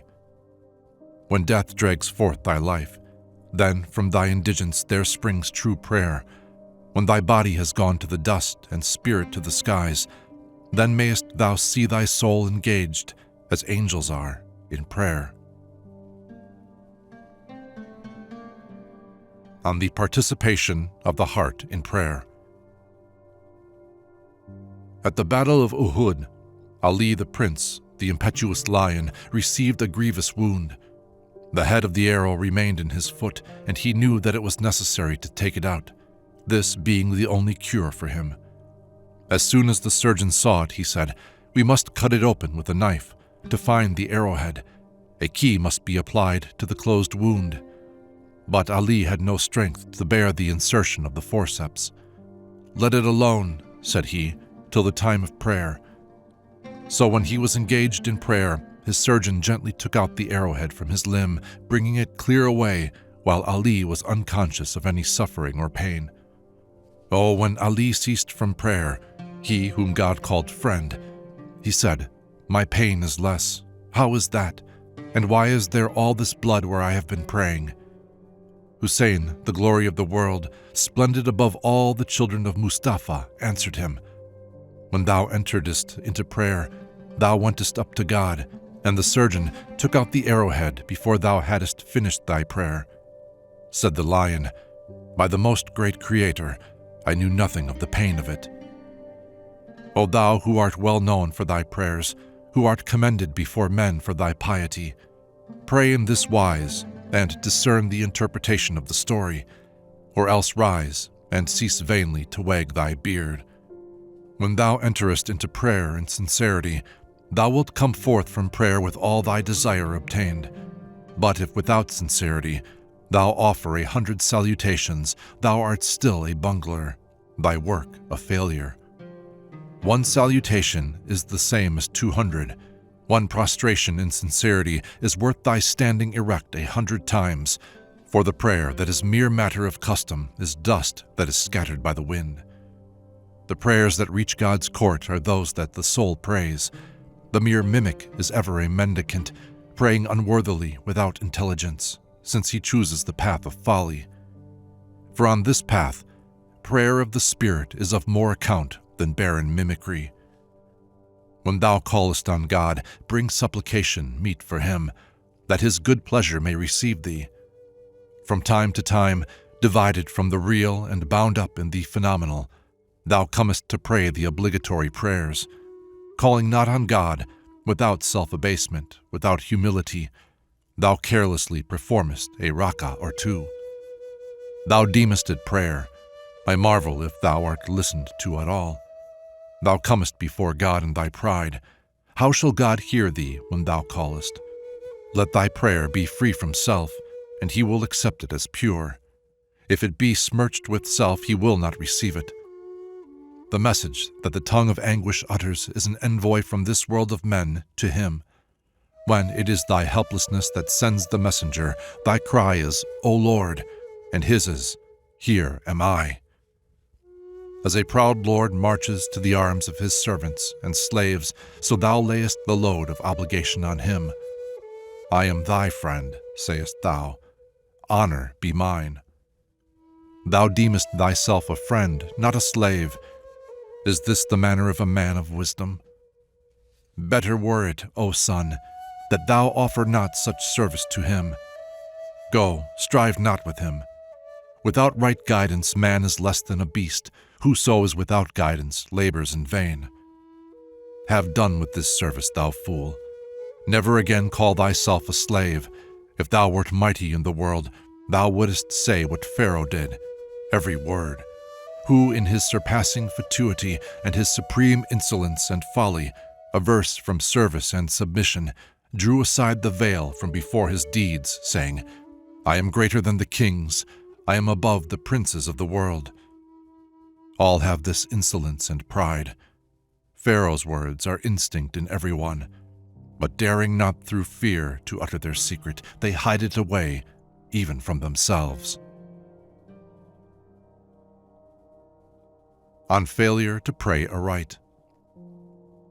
Bushu'aib al-Ubay was a leader in religion whom everyone used to praise, one who rose in the night and fasted continually, one who was distinguished in that age for his asceticism. He betook himself from the city to a cell on the mountain and made his escape from pain and sorrow. It chanced that a certain woman had an affection for him. She said, O Shaykh, would it be fitting for thee to have a wife? If thou wilt, I place myself at thy disposal and will willingly become thy wife. My soul will cheerfully be satisfied with little, and I shall never think of my former ease. He answered, Excellent, it is very fitting, I approve. If thou art satisfied, I am content. She was a modest woman called Jawhara, and had a full share of beauty and grace. Chaste, refined, of sweet disposition, an incarnation of good deeds. Content with the decree of the revolving heavens, she left the city for the hermit's cell, and there, seeing a piece of matting lying on the floor, she straightway took it up. The devout Bushu'aib said to her, O thou, now my cherished wife, why hast thou taken up the carpet? For the black earth is the only place for our shoes. She said, I did it because it was best so, for I have heard you say that any act of devotion is best performed when no screen interposes, and the mat was an obstacle between my forehead and the actual earth. Every night, Bushu'aib's daily meal consisted of 2 round cakes for his querulous belly. With these 2 barley cakes, that pious man broke his fast and was always content. But he fell ill from the risings that so affected his nights, and so, being helpless, the good man, because of the weakness brought on by fasting, said the jars and sunnah prayers that night sitting. His wife laid 1 cake before him and gave him a drop of vinegar, nothing more. Said the Shaykh, O wife, my allowance is more than this. Why is it so little, wife? She said, because the worshipper who says his prayers sitting receives only half the full reward. And if thou sittest to say thy prayers, thou eatest the half of thy usual allowance. Ask no more from me, O Shaykh, than half thy dole. I have warned thee. For the portion that belongs to prayers said sitting is the half of the reward given for those said standing. Why expect the reward of the whole when thou performest but half thy devotions? Perform the whole, and then ask for the whole reward. Otherwise, such worship is absolutely wrong. O thou in the path of sincerity, thou art feebler than a woman, laggest far behind such of thy fellow creatures as she. By such prayer as comes not from the heart, thou canst not anywise obtain thy soul's release. No one regards as of any worth the service whose life principle comes not from the heart. For a bone is of itself no delicacy on one's plate without the marrow. Know that at the resurrection, no prayer that is imperfect will be taken into account. The marrow of prayer consists in lowliness, and if there be not lowliness, it will not be received. A man must come to prayer as one wounded, sorrowing, and in poverty, and if there be not lowliness and trust, the devil derides him. Whoso is wholly taken up with fasting and prayer, poverty ever locks the door of his soul. In this world of deceit and desire, in this 100,000 years enduring cage, the cap of thy degree is the compliment thou offerest it. But thy head is greater than the cap. Whoso enters into prayer with fitting preparation, the reward of his prostration is the eve of the west. Go then, perform thy prayers without breath of desire, for the dew of desire utterly corrupts them. The baseness of thy prayers and thy fasting is such that the slipper of thy foot is the only present in thy hand. Speak in pleasant tones on coming to the mountain. Why offer it the braying of an ass? Thou hast raised up 100,000 ruffians in the path of prayer, who drown thy cries.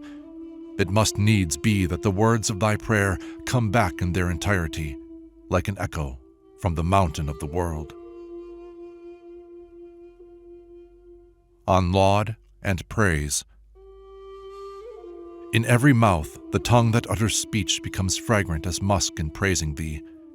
In thy decree and will, as thou art far or near, lies for the heart and soul eternal happiness or ruinous disaster, an imperishable kingdom or everlasting beguilement. Thy servants wander to and fro by day and night, all seeking thyself from thee. Fortune and empire and the glory of both worlds he knows who understands things manifest and hidden, yet longs not for them. For all is nothing without thee. Nothing. Destruction and creation are alike easy to thee. All that thou hast willed takes place. The cunning man, though mightier he be, is yet the feebler in thy praise. Or in this court, Zal-Izar, though full of glory, is powerless as an old woman. In the face of thy decree of be, and it was, no one dares to question, what is this? How comes that? On poverty and perplexity. He hears the heart's low voice of supplication. He knows when the heart's secret rises up to him. When supplication opens the door of the heart, its desire comes forward to meet it. The "Here I am" of the friend goes out to welcome the heart's cry of "O Lord" as it ascends from the high road of acquiescence. One cry of "O Lord" from thee, from him 200 times comes, "Here am I." One peace from thee, 1,000 times he answers, "And on thee." Let men do good or ill, his mercy and his bounty still proceed. Poverty is an ornament in his court. Thou bringest thy worldly stock in trade and its profits as a present, but thy long grief is what he will accept. His abundance will receive thy neediness. Bilal, whose body skin was black as a sweetheart's locks, was a friend in his court. His outward garment became as a black mole of amorous allurement upon the face of the maidens of paradise. O thou who marshallest the company of darwishes, O thou who watchest the sorrow of the sore at heart, heal him who is now like unto a quince. I make him like the bowstring who is now bent as the bow. I am utterly helpless in the grasp of poverty. O thou who rulest the affairs of men, rule mine. I am solitary in the land of the angels, lonely in the glory of the world of might. The verse of my knowledge has not even a beginning, but the excess of in-yearning has no end. On being glad in God Most High and humbling oneself before Him. O life of all the contented, who grantest the desires of the desirous, the acts in me that are right, thou makest so. Thou, kinder to me than I am to myself. No bounds are set to thy mercy, no interruption appears in thy bounty. Whatever thou givest, give thy slave piety. Accept of him and set him near thyself. Gladden my heart with the thought of the holiness of religion. Make fire of my human body of dust and wind. It is thine to show mercy and to forgive, mine to stumble and to fall. I am not wise. Receive me, though drunk. I have slipped. Take thou my hand. I know full well that thou hidest me. Thy screening of me has made me proud. I know not what has been from all eternity condemned to rejection. I know not who will be called at the last. I have no power to anger or to reconcile thee, nor does my adulation advantage thee. My straying heart now seeks return to thee. My uncleanness is drenched by the pupil of my eye. Show my straying heart a path, open a door before the pupil of my eye, that it may not be proud before thy works, that it may have no fear before thy might. O thou who shepherdest this flock with thy mercy, but what speech is all this? They are all thee. Show thou mercy on my soul and on my clay, that my soul's sorrow may be assuaged within me. Do thou cherish me, for others are hard. Do thou receive me, for others themselves are rent asunder. How can I be intimate with other than thee? They are dead. Thou art my sufficient friend. What is to me the bounty of theeness and doubleness, so long as I believe that I am I, and thou art thou? What to me is all this smoke in face of thy fire? Since thou art, let the existence of all else cease. The world's existence consists in the wind of thy favor, O thou, injury from whom is better than the world's gain. I know not what sort of man he is, who in his folly can never have sufficiency of thee. Can a man remain alive without thy succor, or exist apart from thy favor? How can he grieve who possesses thee, or how can he prosper who is without thee?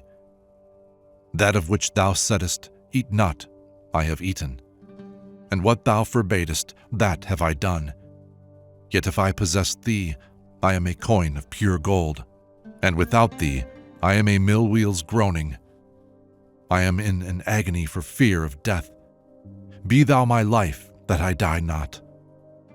Why sendest thou thy word and sword to me? Alas for me, who am I apart from thee? If thou receive me, O thou dependent on no cause, what matters the good or ill of a handful of dust? This is the dust's high honor, that its speech should be in praise of thee. Thy glory has taken away the dust's dishonor, has exalted its head even to the throne. Hadst thou not given the word of permission, who, for that he is so far from thee, could utter thy name? Mankind would not have dared to praise thee in their imperfect speech. What is to be found in our reason, or our drunkenness? For we are not, nor have we an existence. Though we be full of self, purify us from our sins. By some way of deliverance, save me from destruction. In presence of thy decree, though I be wisdom's self, yet who am I that I should count as either good or evil? My evil becomes good when thou acceptest it, my good evil when thou refusest it. O thou art all, O Lord, both my good and ill, and wonderful to say, no ill comes from thee. Only an evildoer commits evil. Thou canst only be described as altogether good. Thou willest good for thy servants continually, but the servants themselves know naught of thee.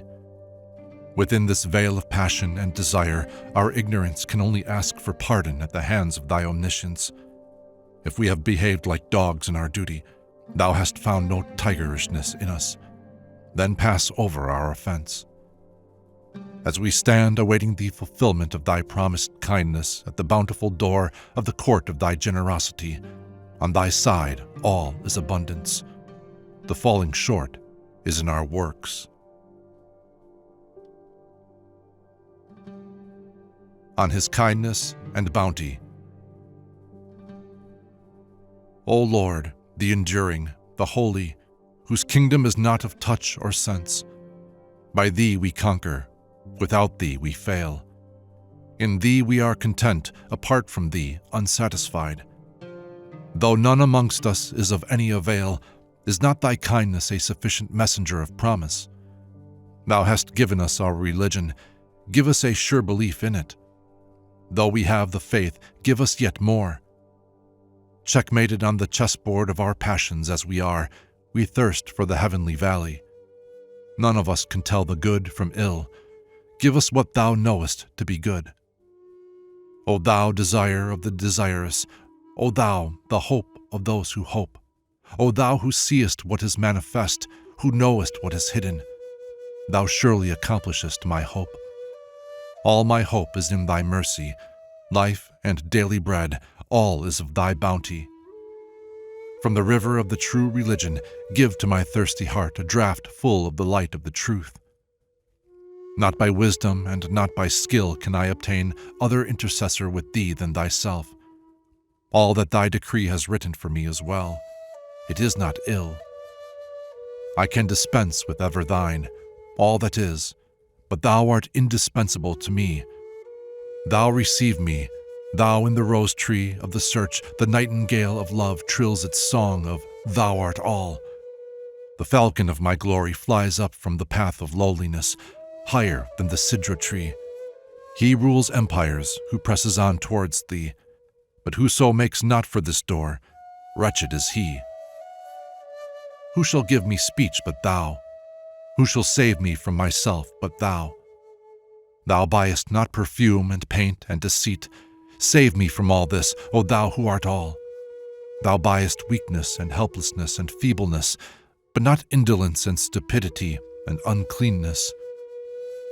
Pain becomes ease at thy court. Silence is perfect eloquence.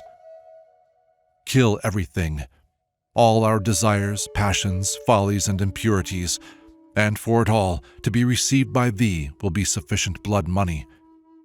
To turn the reins of hope away from thee, what is that but the sign and mark of a fall? Thy vengeance takes shape in the soul of whoso seeks aught but to be beloved of thy presence.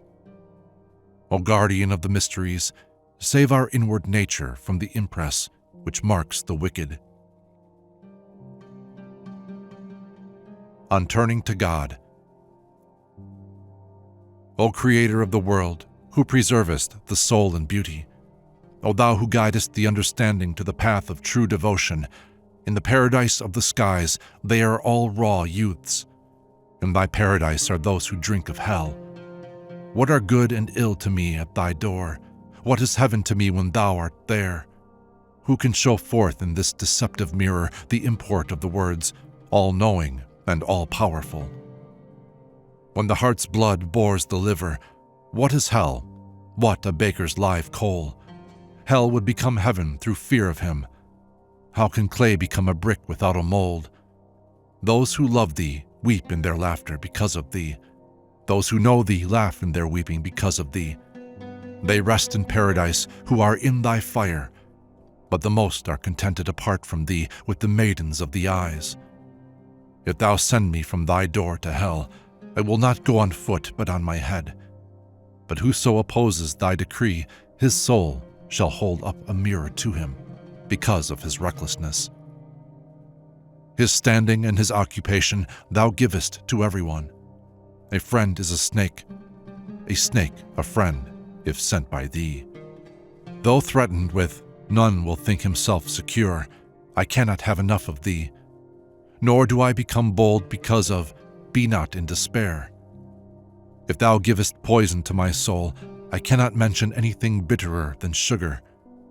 He only is secure from thy craft who is mean and lowly. Thy peace and thy craft appear alike, but at thy craft the wise man trembles. We must not think ourselves secure against thy craft, for neither obedience nor sin is of avail. He only thinks himself secure who knows not thy craft in dealing with wickedness.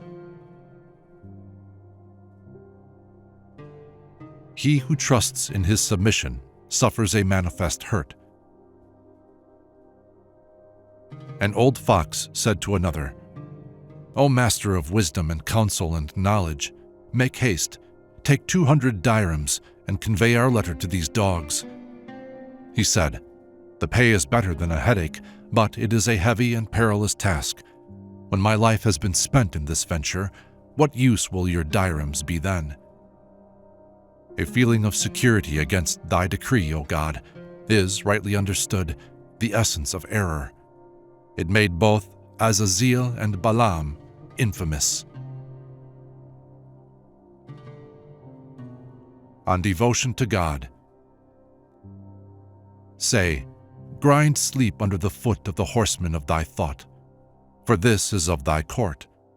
When thou strikest off the head of him in whom self no longer dwells, he rejoices in thee like a candle.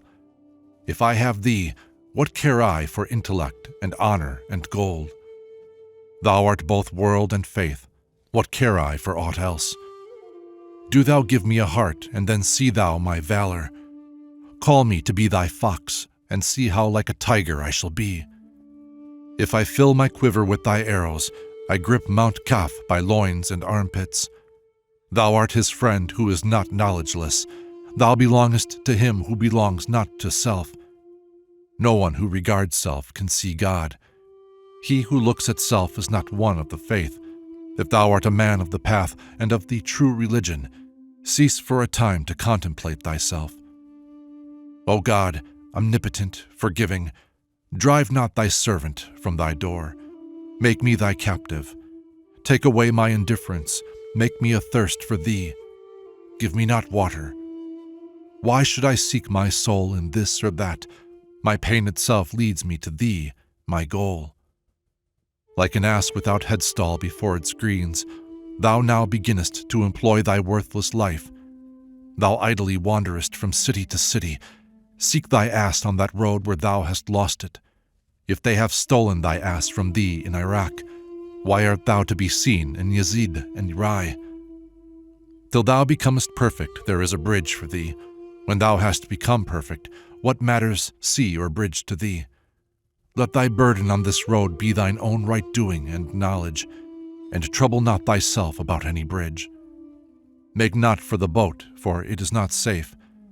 He who goes by boat knows nothing of the sea. It would be a strange sight to see a duck, however young and inexperienced, seeking for a boat. Though a duckling be born but yesterday, it goes up to its breast in the water.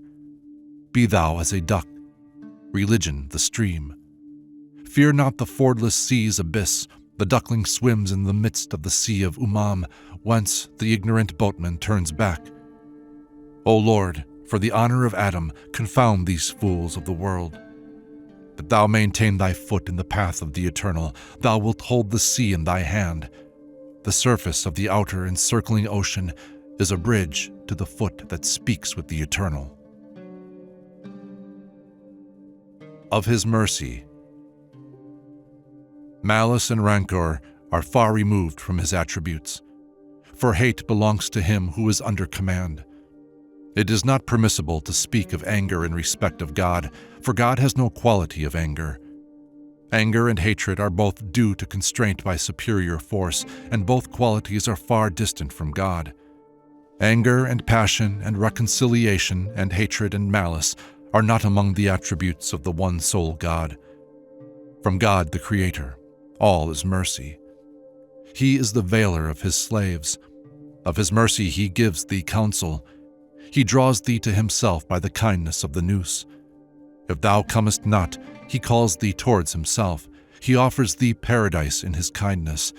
But because thou livest in this abode of sorrow, thou of thy folly hast taken the road of flight. Thou art as a shell for the pearl of the belief in the unity. Thou art a successor of the newly created Adam. If thou lose that pearl of thy belief, in being dispossessed of it, thou wilt be parted from thy substance. But if thou guard that pearl, thou shalt raise thy head beyond the 7 planets and the 4 elements. Thou shalt reach eternal happiness, and no created thing shall harm thee. Thou shalt be exalted in the present time, and upon the plane of eternity thou shalt be as a hawk. Thy alighting place shall be the hand of kings. Thy feet shall be freed from the depths of the mire. On him who feeds me and gives me drink. When they capture the hawk in the wilds, they secure it neck and feet. They quickly cover up both its eyes and proceed to teach it to hunt. The hawk becomes accustomed and habituated to the strangers and shuts its eyes upon its old associates. It is content with little food and thinks no more of what it used to eat. The falconer then becomes its attendant and allows it to look out of one corner of an eye so that it may only see himself and come to prefer him before all others. From him it takes all its food and drink and sleeps not for a moment apart from him. Then he opens one of its eyes completely, and it looks contentedly, not angrily, upon him. It abandons its former habits and disposition and cares not to associate with any other. And now it is fit for the assembly and the hand of kings, and with it they grace the chase. Had it not suffered hardship, it would still have been intractable and would have flown out at everyone it saw. Others are heedless. Do thou be wise, and on this path keep thy tongue silent. The condition laid on such a one is that he should receive all food and drink from the causer, not from the causes. Go, suffer hardship, if thou wouldest be cherished, and if not, be content with the road to hell. None ever attained his object without enduring hardship. Till thou burn them, what difference canst thou see between the willow and aloes wood? Of the multitude, they are like cattle, nay, they are more erring. On the colt that is full 3 years old, the breaker puts the saddle and bridle. He gives him a training in manners and takes his restiveness out of him. He makes him obedient to the rein, what is called a hand horse. Then he is fit for kings to ride, and they deck him with gold and jewels. If that colt had not experienced these necessary hardships, he would have been of less use than an ass, only fit to carry millstones, and would have been perpetually in pain from his loads, bearing now the Jews' baggage, now the Christians', in pain and sorrow and tribulation. The man who has never undergone hardship has not, so think tile-wise, received a full measure of blessing. He is hell's food, is in terror. Even in hell he is no more than a stone. His is the place of fear and dread. It is read in his incontrovertible book, whose fuel is men. Though thou canst neither purpose nor compass aught without him, yet religion's task is not to be accomplished without thee, ally more than without him. Religion's task is not all easy business. God's religion is always a thing of heaviness. God's religion is a man's crown and diadem. Does a crown befit a worthless man? Guard thy religion, so mayest thou attain thy kingdom. Otherwise, know that without religion thou art a man of naught. Tread the path of religion, for if thou do so, thou shalt not tremble like a branch in nakedness. Sweet is religion's path and God's decree. Leave the black mire, lift thy feet out of it. On the desire for God. Thereafter, the desire for God, existing in his heart and soul and reason and discernment, becomes his horse.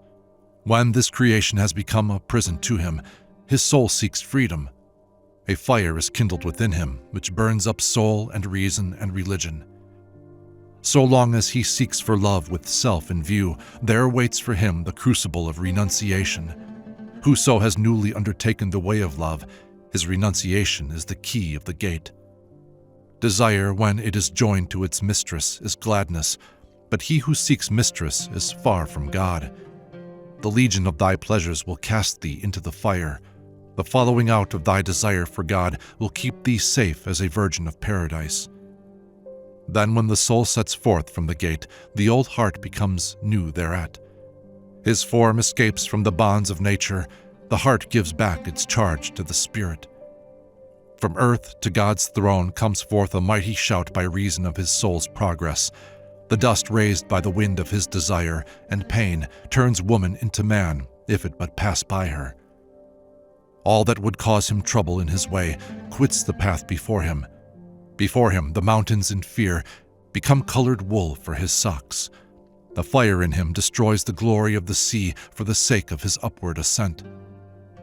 When he is roused to leave himself, they throw down the stars before him.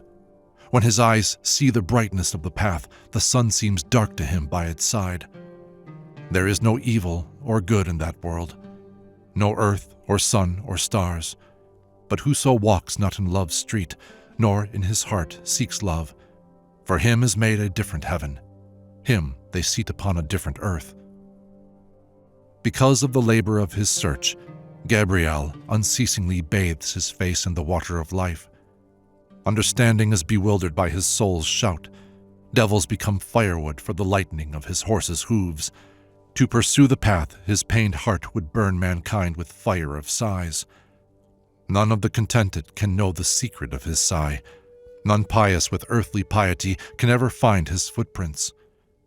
When his horse's hoof scatters the dust, Gabriel makes of it a life-giving fragrance. As he makes towards the world of annihilation, the wind cries, "Halt a moment." Mustafa, standing by his path in benevolence, calls out, "O Lord, keep him safe." Because of his high dignity, God suspends the scales of justice from his heart. The friend of God sprinkles water in his path. Gabriel's self cracks the whip. On his decree and ordinance and his creative power. All that comes forth in the world is by decree, and what the prophet speaks is also by decree. Infidelity and faith, good and evil, old and new, all is referable to him. Whatso exists is under the command of the Almighty. All things work in accordance with the decree. All are in subjection. His omnipotence the subduer. His creative power appears high above all. All is subject to his omnipotence, dependent on his mercy. All were preceded in time by his eternal omniscience. The man of the people, or he of the philosophers, who is under command, or who is of the learned, all must return to his presence. Whoso possesses power, it is of his favor. His causes have displaced reason from her position. His methods of deriving one thing from another have cut off the soul's feet. The soul's relation to the world of life is like a blind man and a pearl of Uman. One showed a pearl to a blind man. The greedy fool asked him, "How much wilt thou give for this pearl?" He said, "A round cake and 2 fishes, for no one can discern ruby or pearl. Why be angry? Except by the pearl of the eye. So, since God has not given me this pearl, do thou take away that other pearl, and talk no more folly. If thou dost not wish to be laughed at by the ass, take thy pearl to one who is skilled in pearls. As soon as he puts the sole of his foot upon the oyster, his art knows well its value. Understanding is a tent before his gate, the soul a soldier in his army. The soul, from fear of being rejected by him, sweeps not the dust of his court except by permission. All in place and time are his property, from the be of his decree to the wicket of it was. His decree has commanded the service of his court to all intelligences in the words, "Obey God." From the vegetative to the reasonable soul, all like slaves are seeking him. Well thou knowest that on the plane of eternity, without beginning, works the hand of the creative power of God, the great and glorious. God's decree has caused power in every sphere to become pregnant with act, so that when the way of the membranes is opened, there comes forth that wherewith they were pregnant. How shall existence rebel against him, to whom non-existence is obedient. One word of command awakened the universe. All things came together into the circle. The soul that obeys the command and commands, the intelligence that understands the Qur'an and gives us our faith, wisdom and life and abstract form, know that all proceed from the decree, and the decree from God. When the sun's light falls upon the water, the quiet water is stirred into activity. The sun's reflection from the water falls upon the wall and paints the ceiling with beauty. Know that too, that second reflection of the water on the wall is a reflection of the sun.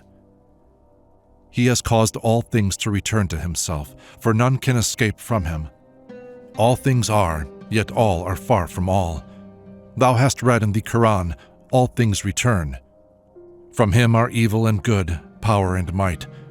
The sentence is not changed, is his decree.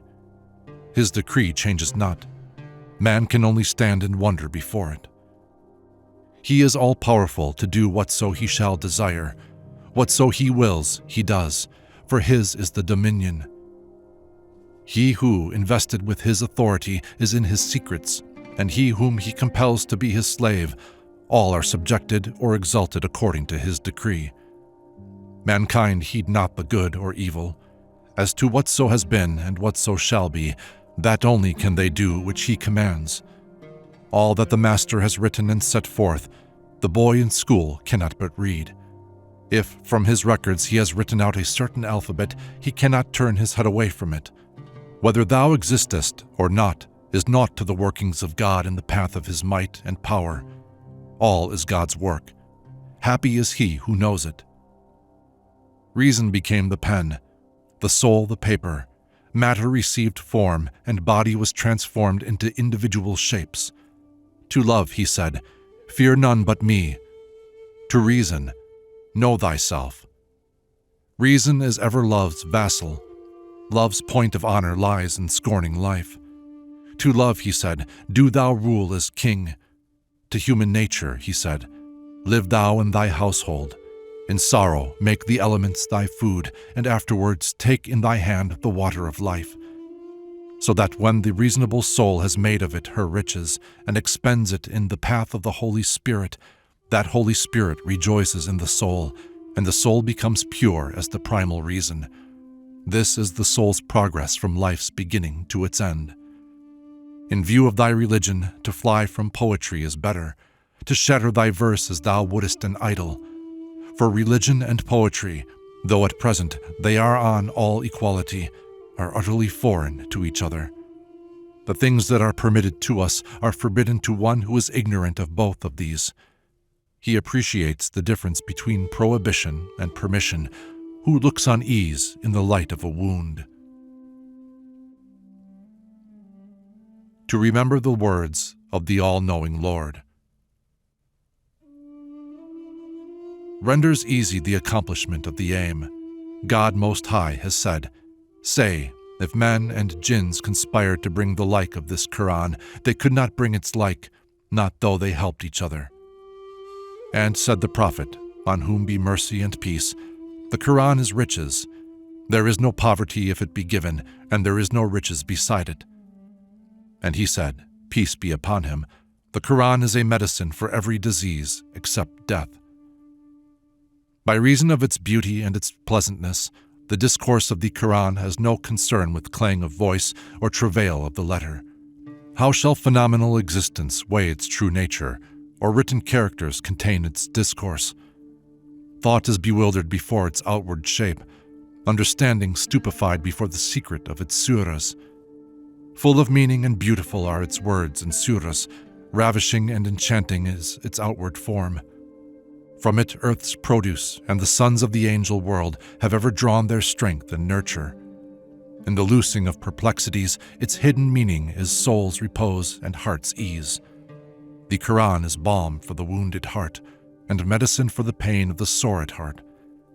Do thou, if thou art not a parrot, nor a donkey, nor an ass, surely hold the word of God to be the root of the faith and the cornerstone of piety, a mine of rubies, a treasure of spiritual meaning. It is the canon of the wisdom of the wise, the standard of the practice of the learned. to praise it is joy to the soul. To look on it is solace to the mind. Its verses are healing to the soul of the pious. Its banner is pain and grief to the evildoer. It has thrown the universal reason into affliction, has made the universal soul sit down in widowhood. Reason and soul but hold men back from its true essence. The eloquent are impotent to rival its manner. On the glory of the Qur'an. Glorious it is, though concealing its glory, and a guide, though under the veil of coquetry. Its discourse is bright and strong, its argument clear and apt. Its words are a casket for the pearl of life, its precepts a tower over the water wheel of the faith. To the knowers, it is love's garden, to the soul the highest heaven. O thou to whom, by reason of thy heedlessness and sin, in reading the Qur'an there comes upon thy tongue no sweetness from its words, into thy heart no yearning from their comprehension. By its exceeding majesty and authority, the Qur'an, with argument and proof, is, in its inner meaning, the light of the high road of Islam, in its outward significance, the guardian of the tenets of the multitude. Life's sweetness to the wise, to the heedless but a recitation on the tongue. Phrases upon their tongue whose sweetness they cannot taste, while careless of their spirit and design. There is an eye which sees the spirit of the Qur'an, and an eye which sees the letter. For this the bodily eye, for that the eye of the soul. The body, through the ear, carries away the melody of its words. The soul, by its perceptive power, feeds on the delights of its spirit. For strangers, the curtains of majesty are drawn together in darkness before its loveliness. The curtain and the chamberlain know not aught of the king. He knows who is possessed of sight, but how can the curtain know aught of him? The revolutions of the azure vault have brought no weakening of its power, no dimming of its luster. Its syntax and form, pronunciation and nunation prevail from earth to Pleiades. Now hast thou in thy daily provision tasted the nut's first husk. The first skin is rough and harsh, the second is like the moon's slough, the third is silk, pale and fine, and fourth is the succulent cool kernel. The fifth degree is thy abode, where the prophet's law becomes thy threshold. Seeing then thou mayest delight thy soul with the fifth, why halt at the first? Thou hast seen of the Qur'an but its veil, hast seen its letters, which do but hide it. It does not reveal its countenance to the unworthy. Him only the letters confront. If it had seen thee to be worthy, it would have rent this subtle veil and shown its face to thee, and there thy soul might have found rest, for it heals the wounded heart, and medicines the disappointed soul. The body tastes the flavor of the dregs that it may live. The soul knows the taste of the oil. What can sense see but that tile outward form is good? What there is within, wisdom knows. Thou recitest the form of its surahs, and its true nature thou knowest not. But know that to him who truly reads the Qur'an, the feast it gives comes not short of the guest house of paradise. It has made the letter its veil, because it is to be concealed from alien eyes. Material existence knows naught of its inmost soul. No, its body is one thing, its soul a thing apart. From its outward form thou seest but so much as do the common men from the appearance of a king. Why deemest thou that the words are the Qur'an? What crude discourse is thine concerning it? Though the letter is its bedfellow, it knows it not, no more than the figures on the bath, nor do the sleepers and the cut-purses I see, like those who watch the spirit of the Qur'an. Of the recital of the secret of the Qur'an. Tongue cannot tell the secret of the Qur'an, for his intimates keep it concealed. The Qur'an indeed knows its own secret. Hear it from itself, for itself knows it. Except by the soul's eye, none knows the measurer of words from the true reader of the Qur'an. I will not take upon myself to say that thou truly knowest the Qur'an, though thou be Uthman. The world is like the summer's heat, its people like drunkards therein, all wandering in the desert of indifference. Death the shepherd, men his flock, and in this waste of desire and wretchedness, the hot sand shows as running water. The Qur'an is as the cool water of Euphrates, whilst thou art like a thirsty sinner on the plain of the judgment. The letter and Qur'an hold thou as cup and water. Drink the water, gaze not on the vessel. Because it is summer, thy home seems to thee a mine of enmity. Because the water is cold, the vessel of turquoise, thou usest not to fast. To the pure heart suffering will tell in a cry of anguish the secret of the pure Qur'an. How can reason discover its interpretation? But a delight in it finds out its inmost secret. Though the written characters are not of the word, the scent of Yusuf is in his garment. The fair Yusuf was cast away in Egypt, but the scent reached Yaqub in Canaan. The letter of the Qur'an is to its sense as thy clothes to thy life. The letter may be uttered by the tongue. Its soul can be read but by the soul. The letter is as the shell, the true Qur'an, the pearl. The heart of the freeborn desires not the shell. Though its words are fair and finely traced, though the mountain becomes as carded wool before them, make music of them in thy heart like Moses, not outwardly like the treble of the pipes. When the soul recites the Qur'an, it enjoys a luscious morsel. Whoso hears it mends his ragged robe. The words, the voice, the letters of the verses are as 3 stalks in bowls of vegetables. Though the husk is not fair nor sweet, still it guards the kernel. But through thy impurity the mystery becomes a song, the word of God a tune through thy folly. Whilst thou art in this tomb appointed for us, this residence contrived for us, in this world full of objects of pursuit, this abode of deceit, look with thy earthly sight upon the willow, and with thy soul upon the tuba tree.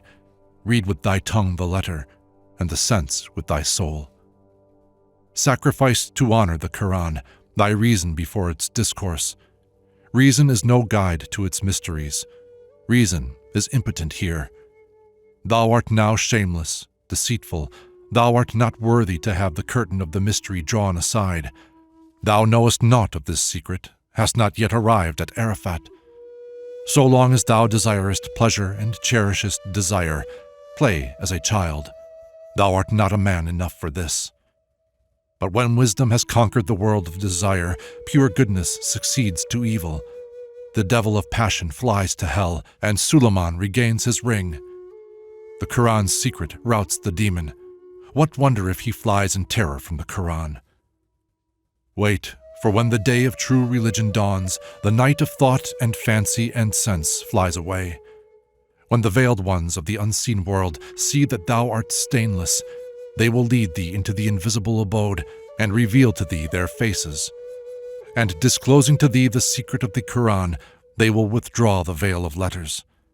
The earthy will have a reward of earth. The pure shall see purity.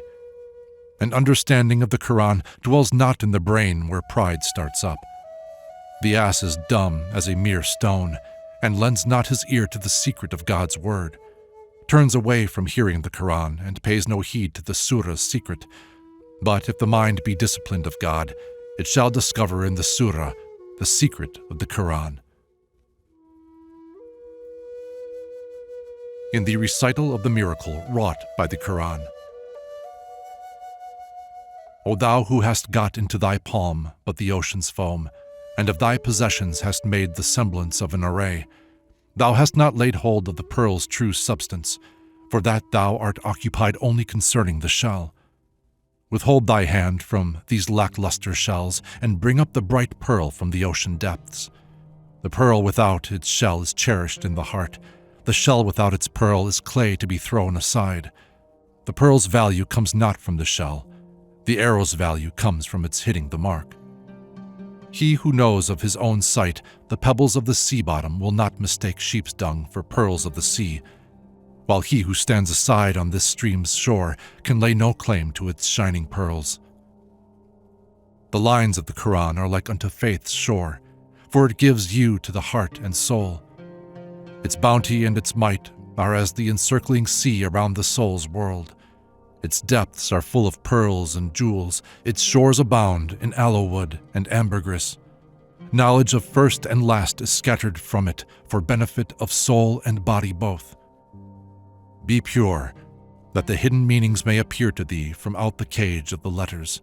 For till a man come forth from his impurity, how can the Qur'an come forth from its letters? As long as thou art veiled inside thyself, what difference to thee or to thy understanding is there between evil and good? In the letter of the Qur'an is no healing for thy soul. The goat grows not fat on the goatherd's call, nor soon nor late the water of his dream satisfies the thirsty one in his helplessness. Thou who art in thraldom to pen and ink, canst not distinguish between face and veil. In the world of the word at least, the word's outward characters are not esteemed to be its life.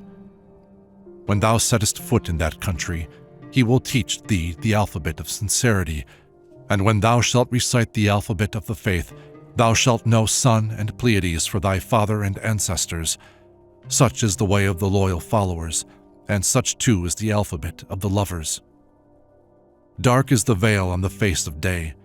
The verse of its conceits is very subtle. If thou wouldest have a treasure for thy soul and heart, recite with heart and soul a verse from it, that in it thou mayest find the jewel of the truth, the essential basis of thy faith, that thou mayest find the casket of the incomparable pearl, and know the pure gold from the silver, that glorious as the sun and moon there may appear to thee from behind the dark screen its own beautiful face, like a bride who comes forth lovely and joyous from out her gauzy veil. Of the guidance of the Qur'an. It is the guide, and the lovers the travelers. It is a rope, and the heedless sit in the pit. Thy soul has its home at the pit's bottom. The Qur'an's light is a rope let down to it.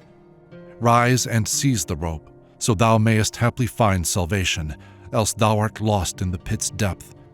Flood and storm will destroy thee. Like Yusuf, thou art brought by Satan into the pit. Be thy wisdom the glad tidings, thy rope the Qur'an. If thou desirest to be as Yusuf, and to enjoy high place, take hold of it and come forth from the well. The wise use the rope to obtain the water of life, but thou makest ready thy rope to dance on it for daily bread. No one learns 2 letters of the Qur'an in 1,000 centuries with such an eye as thine. The understanding's arm turns about as does a wheel. Body and soul are captives of thy passions. If thou desirest throne and crown and honor, why sittest thou forever at the well's bottom? Thy Yusuf is helpless in the well, thy heart reciting the surah, Safa. Make of sorrow a rope, of thy sighs a bucket, and draw up thy Yusuf from the well. On the greatness of the Qur'an, verily it consists not in its division into 10s and 5s. To attract a handful of boys, thou hast made its honor to consist in the 10s and 5s. Thou hast abrogated the authority of every verse which abrogates another. Art still unlearned in its doctrines, the intricate passages seem to thee plain, while in its plain teachings thou hast no faith. Thou hast abandoned the light of the Qur'an, and for the sake of the multitude hast made its outward form the tool of thy hypocrisy for a measure of barley and 2 plates of chaff. Now thou intonest its cadences, now recitest its stories.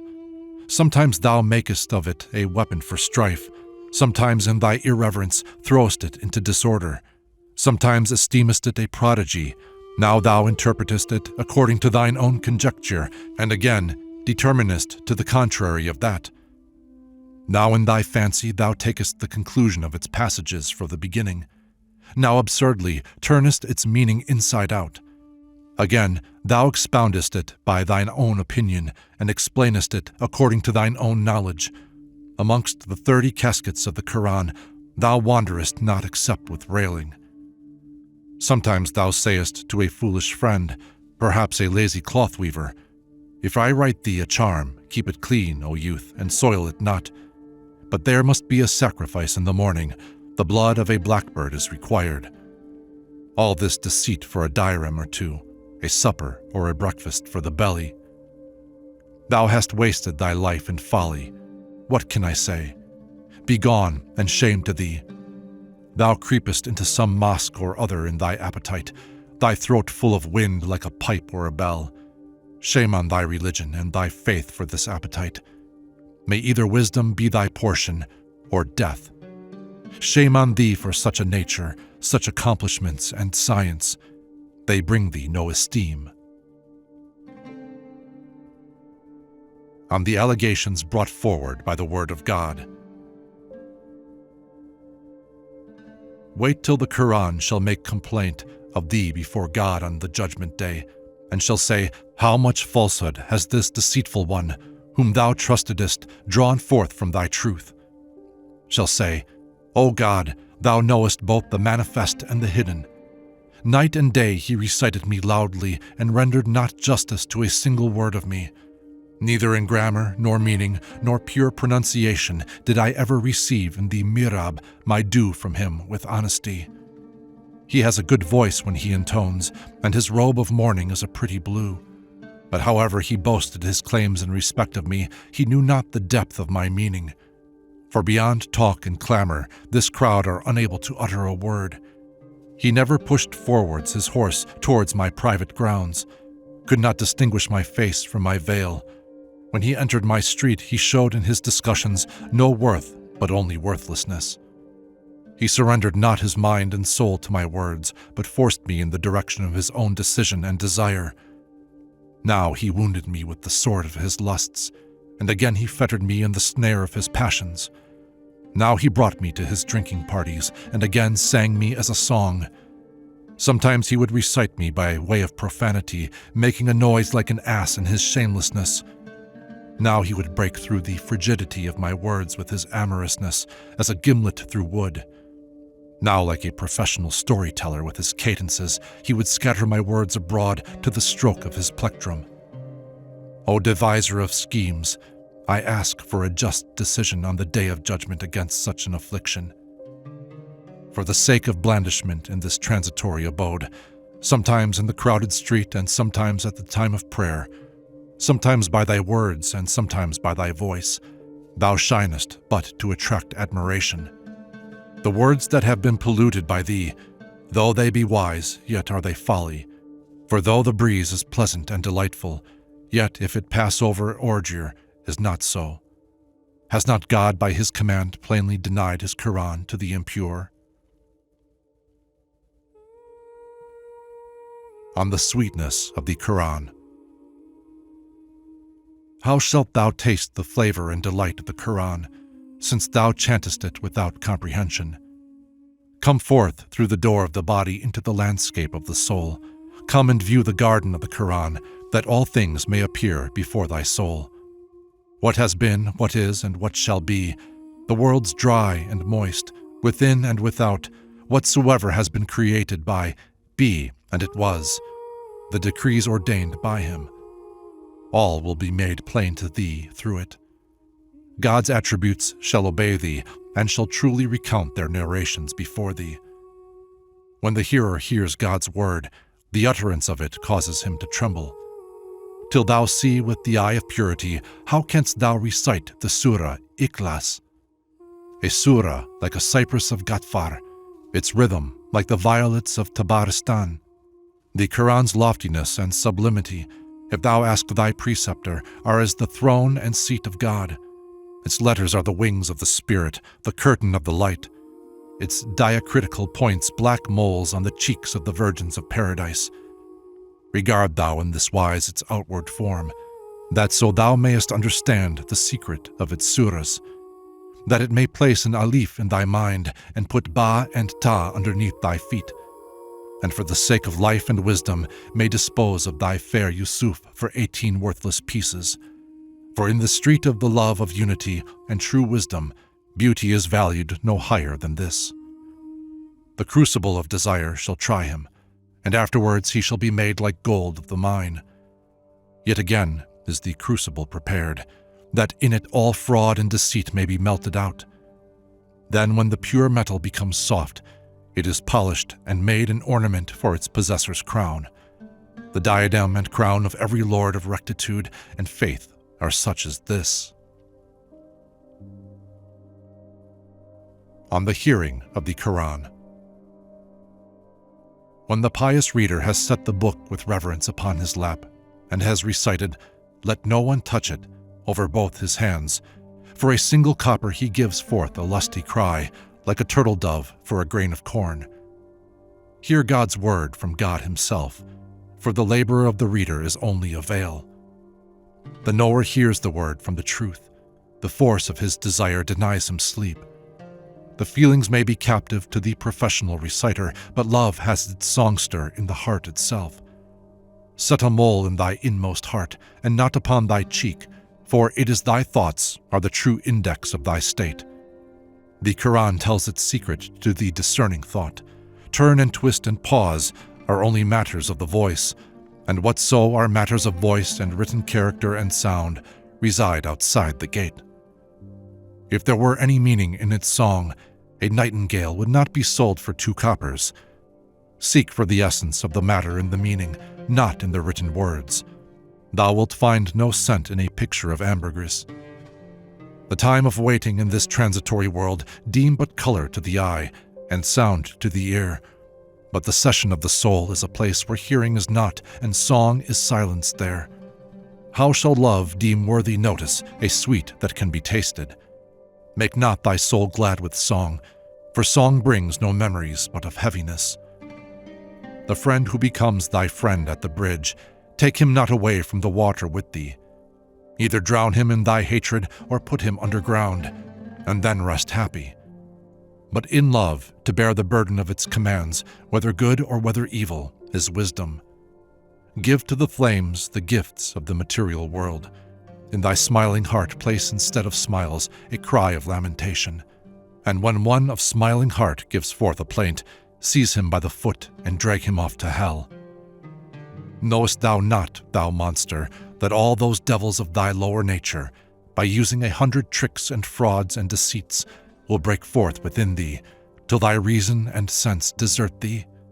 O thou who in this desert of injustice readest prosperity for a whirlpool, shame on thee. The path of religion consists not in works and words, not in syntax and accidents and metaphor. These kinds of things are far from God's word. The contents of the Qur'an are like scattered pearls. O Muslimans, it may be the Qur'an will one day depart again skywards, for though now its name is with us, its laws and commands are obeyed among us no longer. The wise man listens to the Qur'an with his soul, and abandons the letter and the outward elegance. His soul takes its delight in it, and sets to work afresh on all its duties. Know that to the eager disciple, music and beating time are like poverty to a lover. The state of ecstasy that comes of skill and fraud is like the drowning cry of Pharaoh. His cry was useless to him as he drowned. The fire of his reconciliation gave forth no smoke. On the path, the condition of pursuing which is the devotion of one's life, foolish shouting is asinine and shameless. Whoso gives forth 3 shouts in the assembly, know that he does it in his anxiety for 2 coppers. But the sigh of the disciple who has gained love is like a serpent sleeping upon a treasure. If the serpent raises himself upon the treasure, the pearl in his mouth darts forth fire. What is the darwish's laughter? Folly. And what the crackling of a lamp? Water. When water is mixed with the oil, the light, depending on the purity of the oil, is affected. When the oil begins to burn, the foreign moisture announces itself. Thy sighing is mere self-adornment. Thy proper path is to observe God's law. Thy path is a polished mirror, but thy sighs veil it over. The comparison of the creation of Adam and of Jesus, son of Mary, on both of whom be peace. Adam's father in this world was the same breath which begot the Son of Mary. That which became his body was of the nature of humanity, and that which became his soul was of the fragrance of that breath. Whoso has in him that breath is an Adam, and whoso has it not is an effigy belonging to this world only. When Adam received that breath from the power of God, his soul became conscious, and hastening towards the universal soul, he asked, what canst thou tell me of this breath? Soul replied, My cup and robe are empty. My robe and cup hold naught of it. This precious gift has been given freely. Wheresoever thou wilt incline, let it be in accordance with this breath. Incline not towards thyself in opposition to it, and soar above the snares of earth, gaining the abode of Godhead, viewing the confines of the spirit land, like Jesus with the eye of thy divinity. Claim no distinction for thyself in thy village, for thou art only distinguished in that. To be naught is better than such distinction. Like a dot on the die used as a tool of the game, thou thinkest thyself to be something, but that something is naught. Thou art indeed a unit, but like the dots on the dice hast a name merely for purposes of counting. Fortunate is he who has effaced himself from the world. None seeks him, nor seeks he anyone. Whoso is caught in the bonds of this world is a gainer if he escapes from its forces. For this world is the source of pain and sorrow, and the wise man calls it the house of lodging. Since in the light of reason and clear sight, 2 flights at the proper time are as good as 3 victories, so thou, O full of excellencies, art a fool, if at this river thou stayest on the bridge or in the cave. Let the guide of thy bodily and of thy spiritual life be for this world wisdom, for the other thy faith. Fortunate is he whose guide is wisdom, for both worlds are his submissive servants. When the fruition of desire is attained, the go-between's talk becomes a heaviness. Though she sets the business going, yet when the closet is reached, she is only a bore to thee. To commemorate the prophets is better than speaking of fools. The prophets were the upright ones of the faith, who showed to the people the path of rectitude. The self-opinionated were bewildered when they disappeared in the sunset of annihilation. The darkness of the night of polytheism drew close its curtains. Infidelity placed kisses on the lips of idolatry. One bore a cross in his hand as it were a rose branch. Another, like a water lily, worshipped the sun. One worshipped idols continually, and another had no aims whatsoever. This one in his senseless folly deeming evil from the devil, good from God. Some strewers of dust, eaters of fire. Others beaters of the water, calmers of the wind. Here one scouring all sense out of his brain, as it were done by wine. There another dashing the turban from his head, as if it were carried off by the gale. This one calling an image his god, and that one, like the priest of an idol temple, wrecking all religion. One practicing magic, another astrology. One living in hope, another in fear. All were leading unlovely lives. All were blind of understanding. The masses were suppliants to an impostor in the faith, the magnates occupying the high places of religion. The religion of the truth concealed its face, and everyone published a false faith. False doctrine and polytheism began to fly abroad, and every kind of heresy reared its head. Here, one in bondage to the teachings of folly, there another satisfied with an empty deception. Their ears listening to the devil's promptings of desire, their ravings displaying the devil's guidance. Folly and slander and idle chatter appeared wisdom alike to the crowd and to the wise. The great were the slaves of their lusts and pleasures, the populace of their jests and follies. The knowledge of God's religion was blotted out, all alike triflers, babbling folly.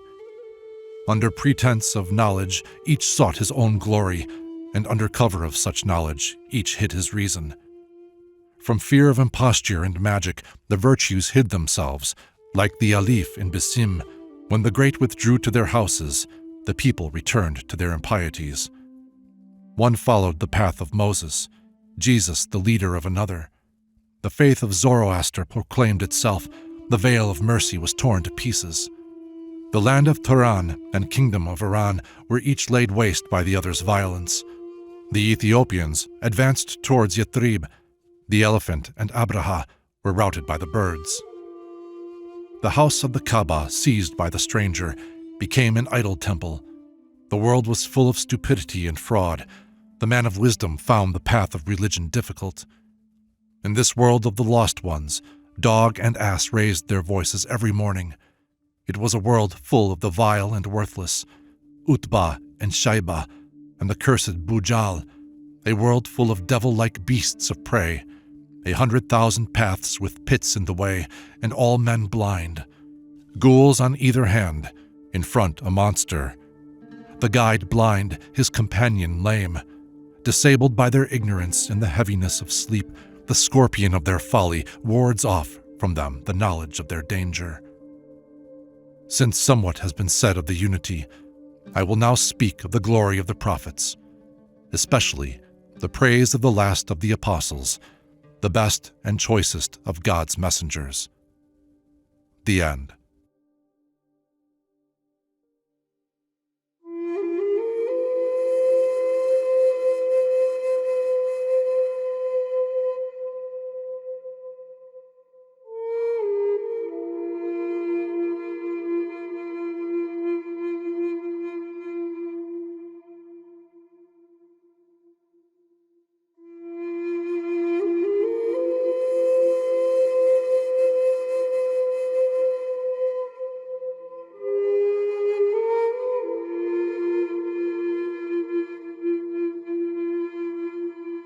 Yahu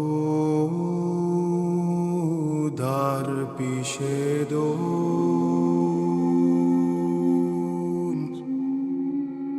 dilam kun sheva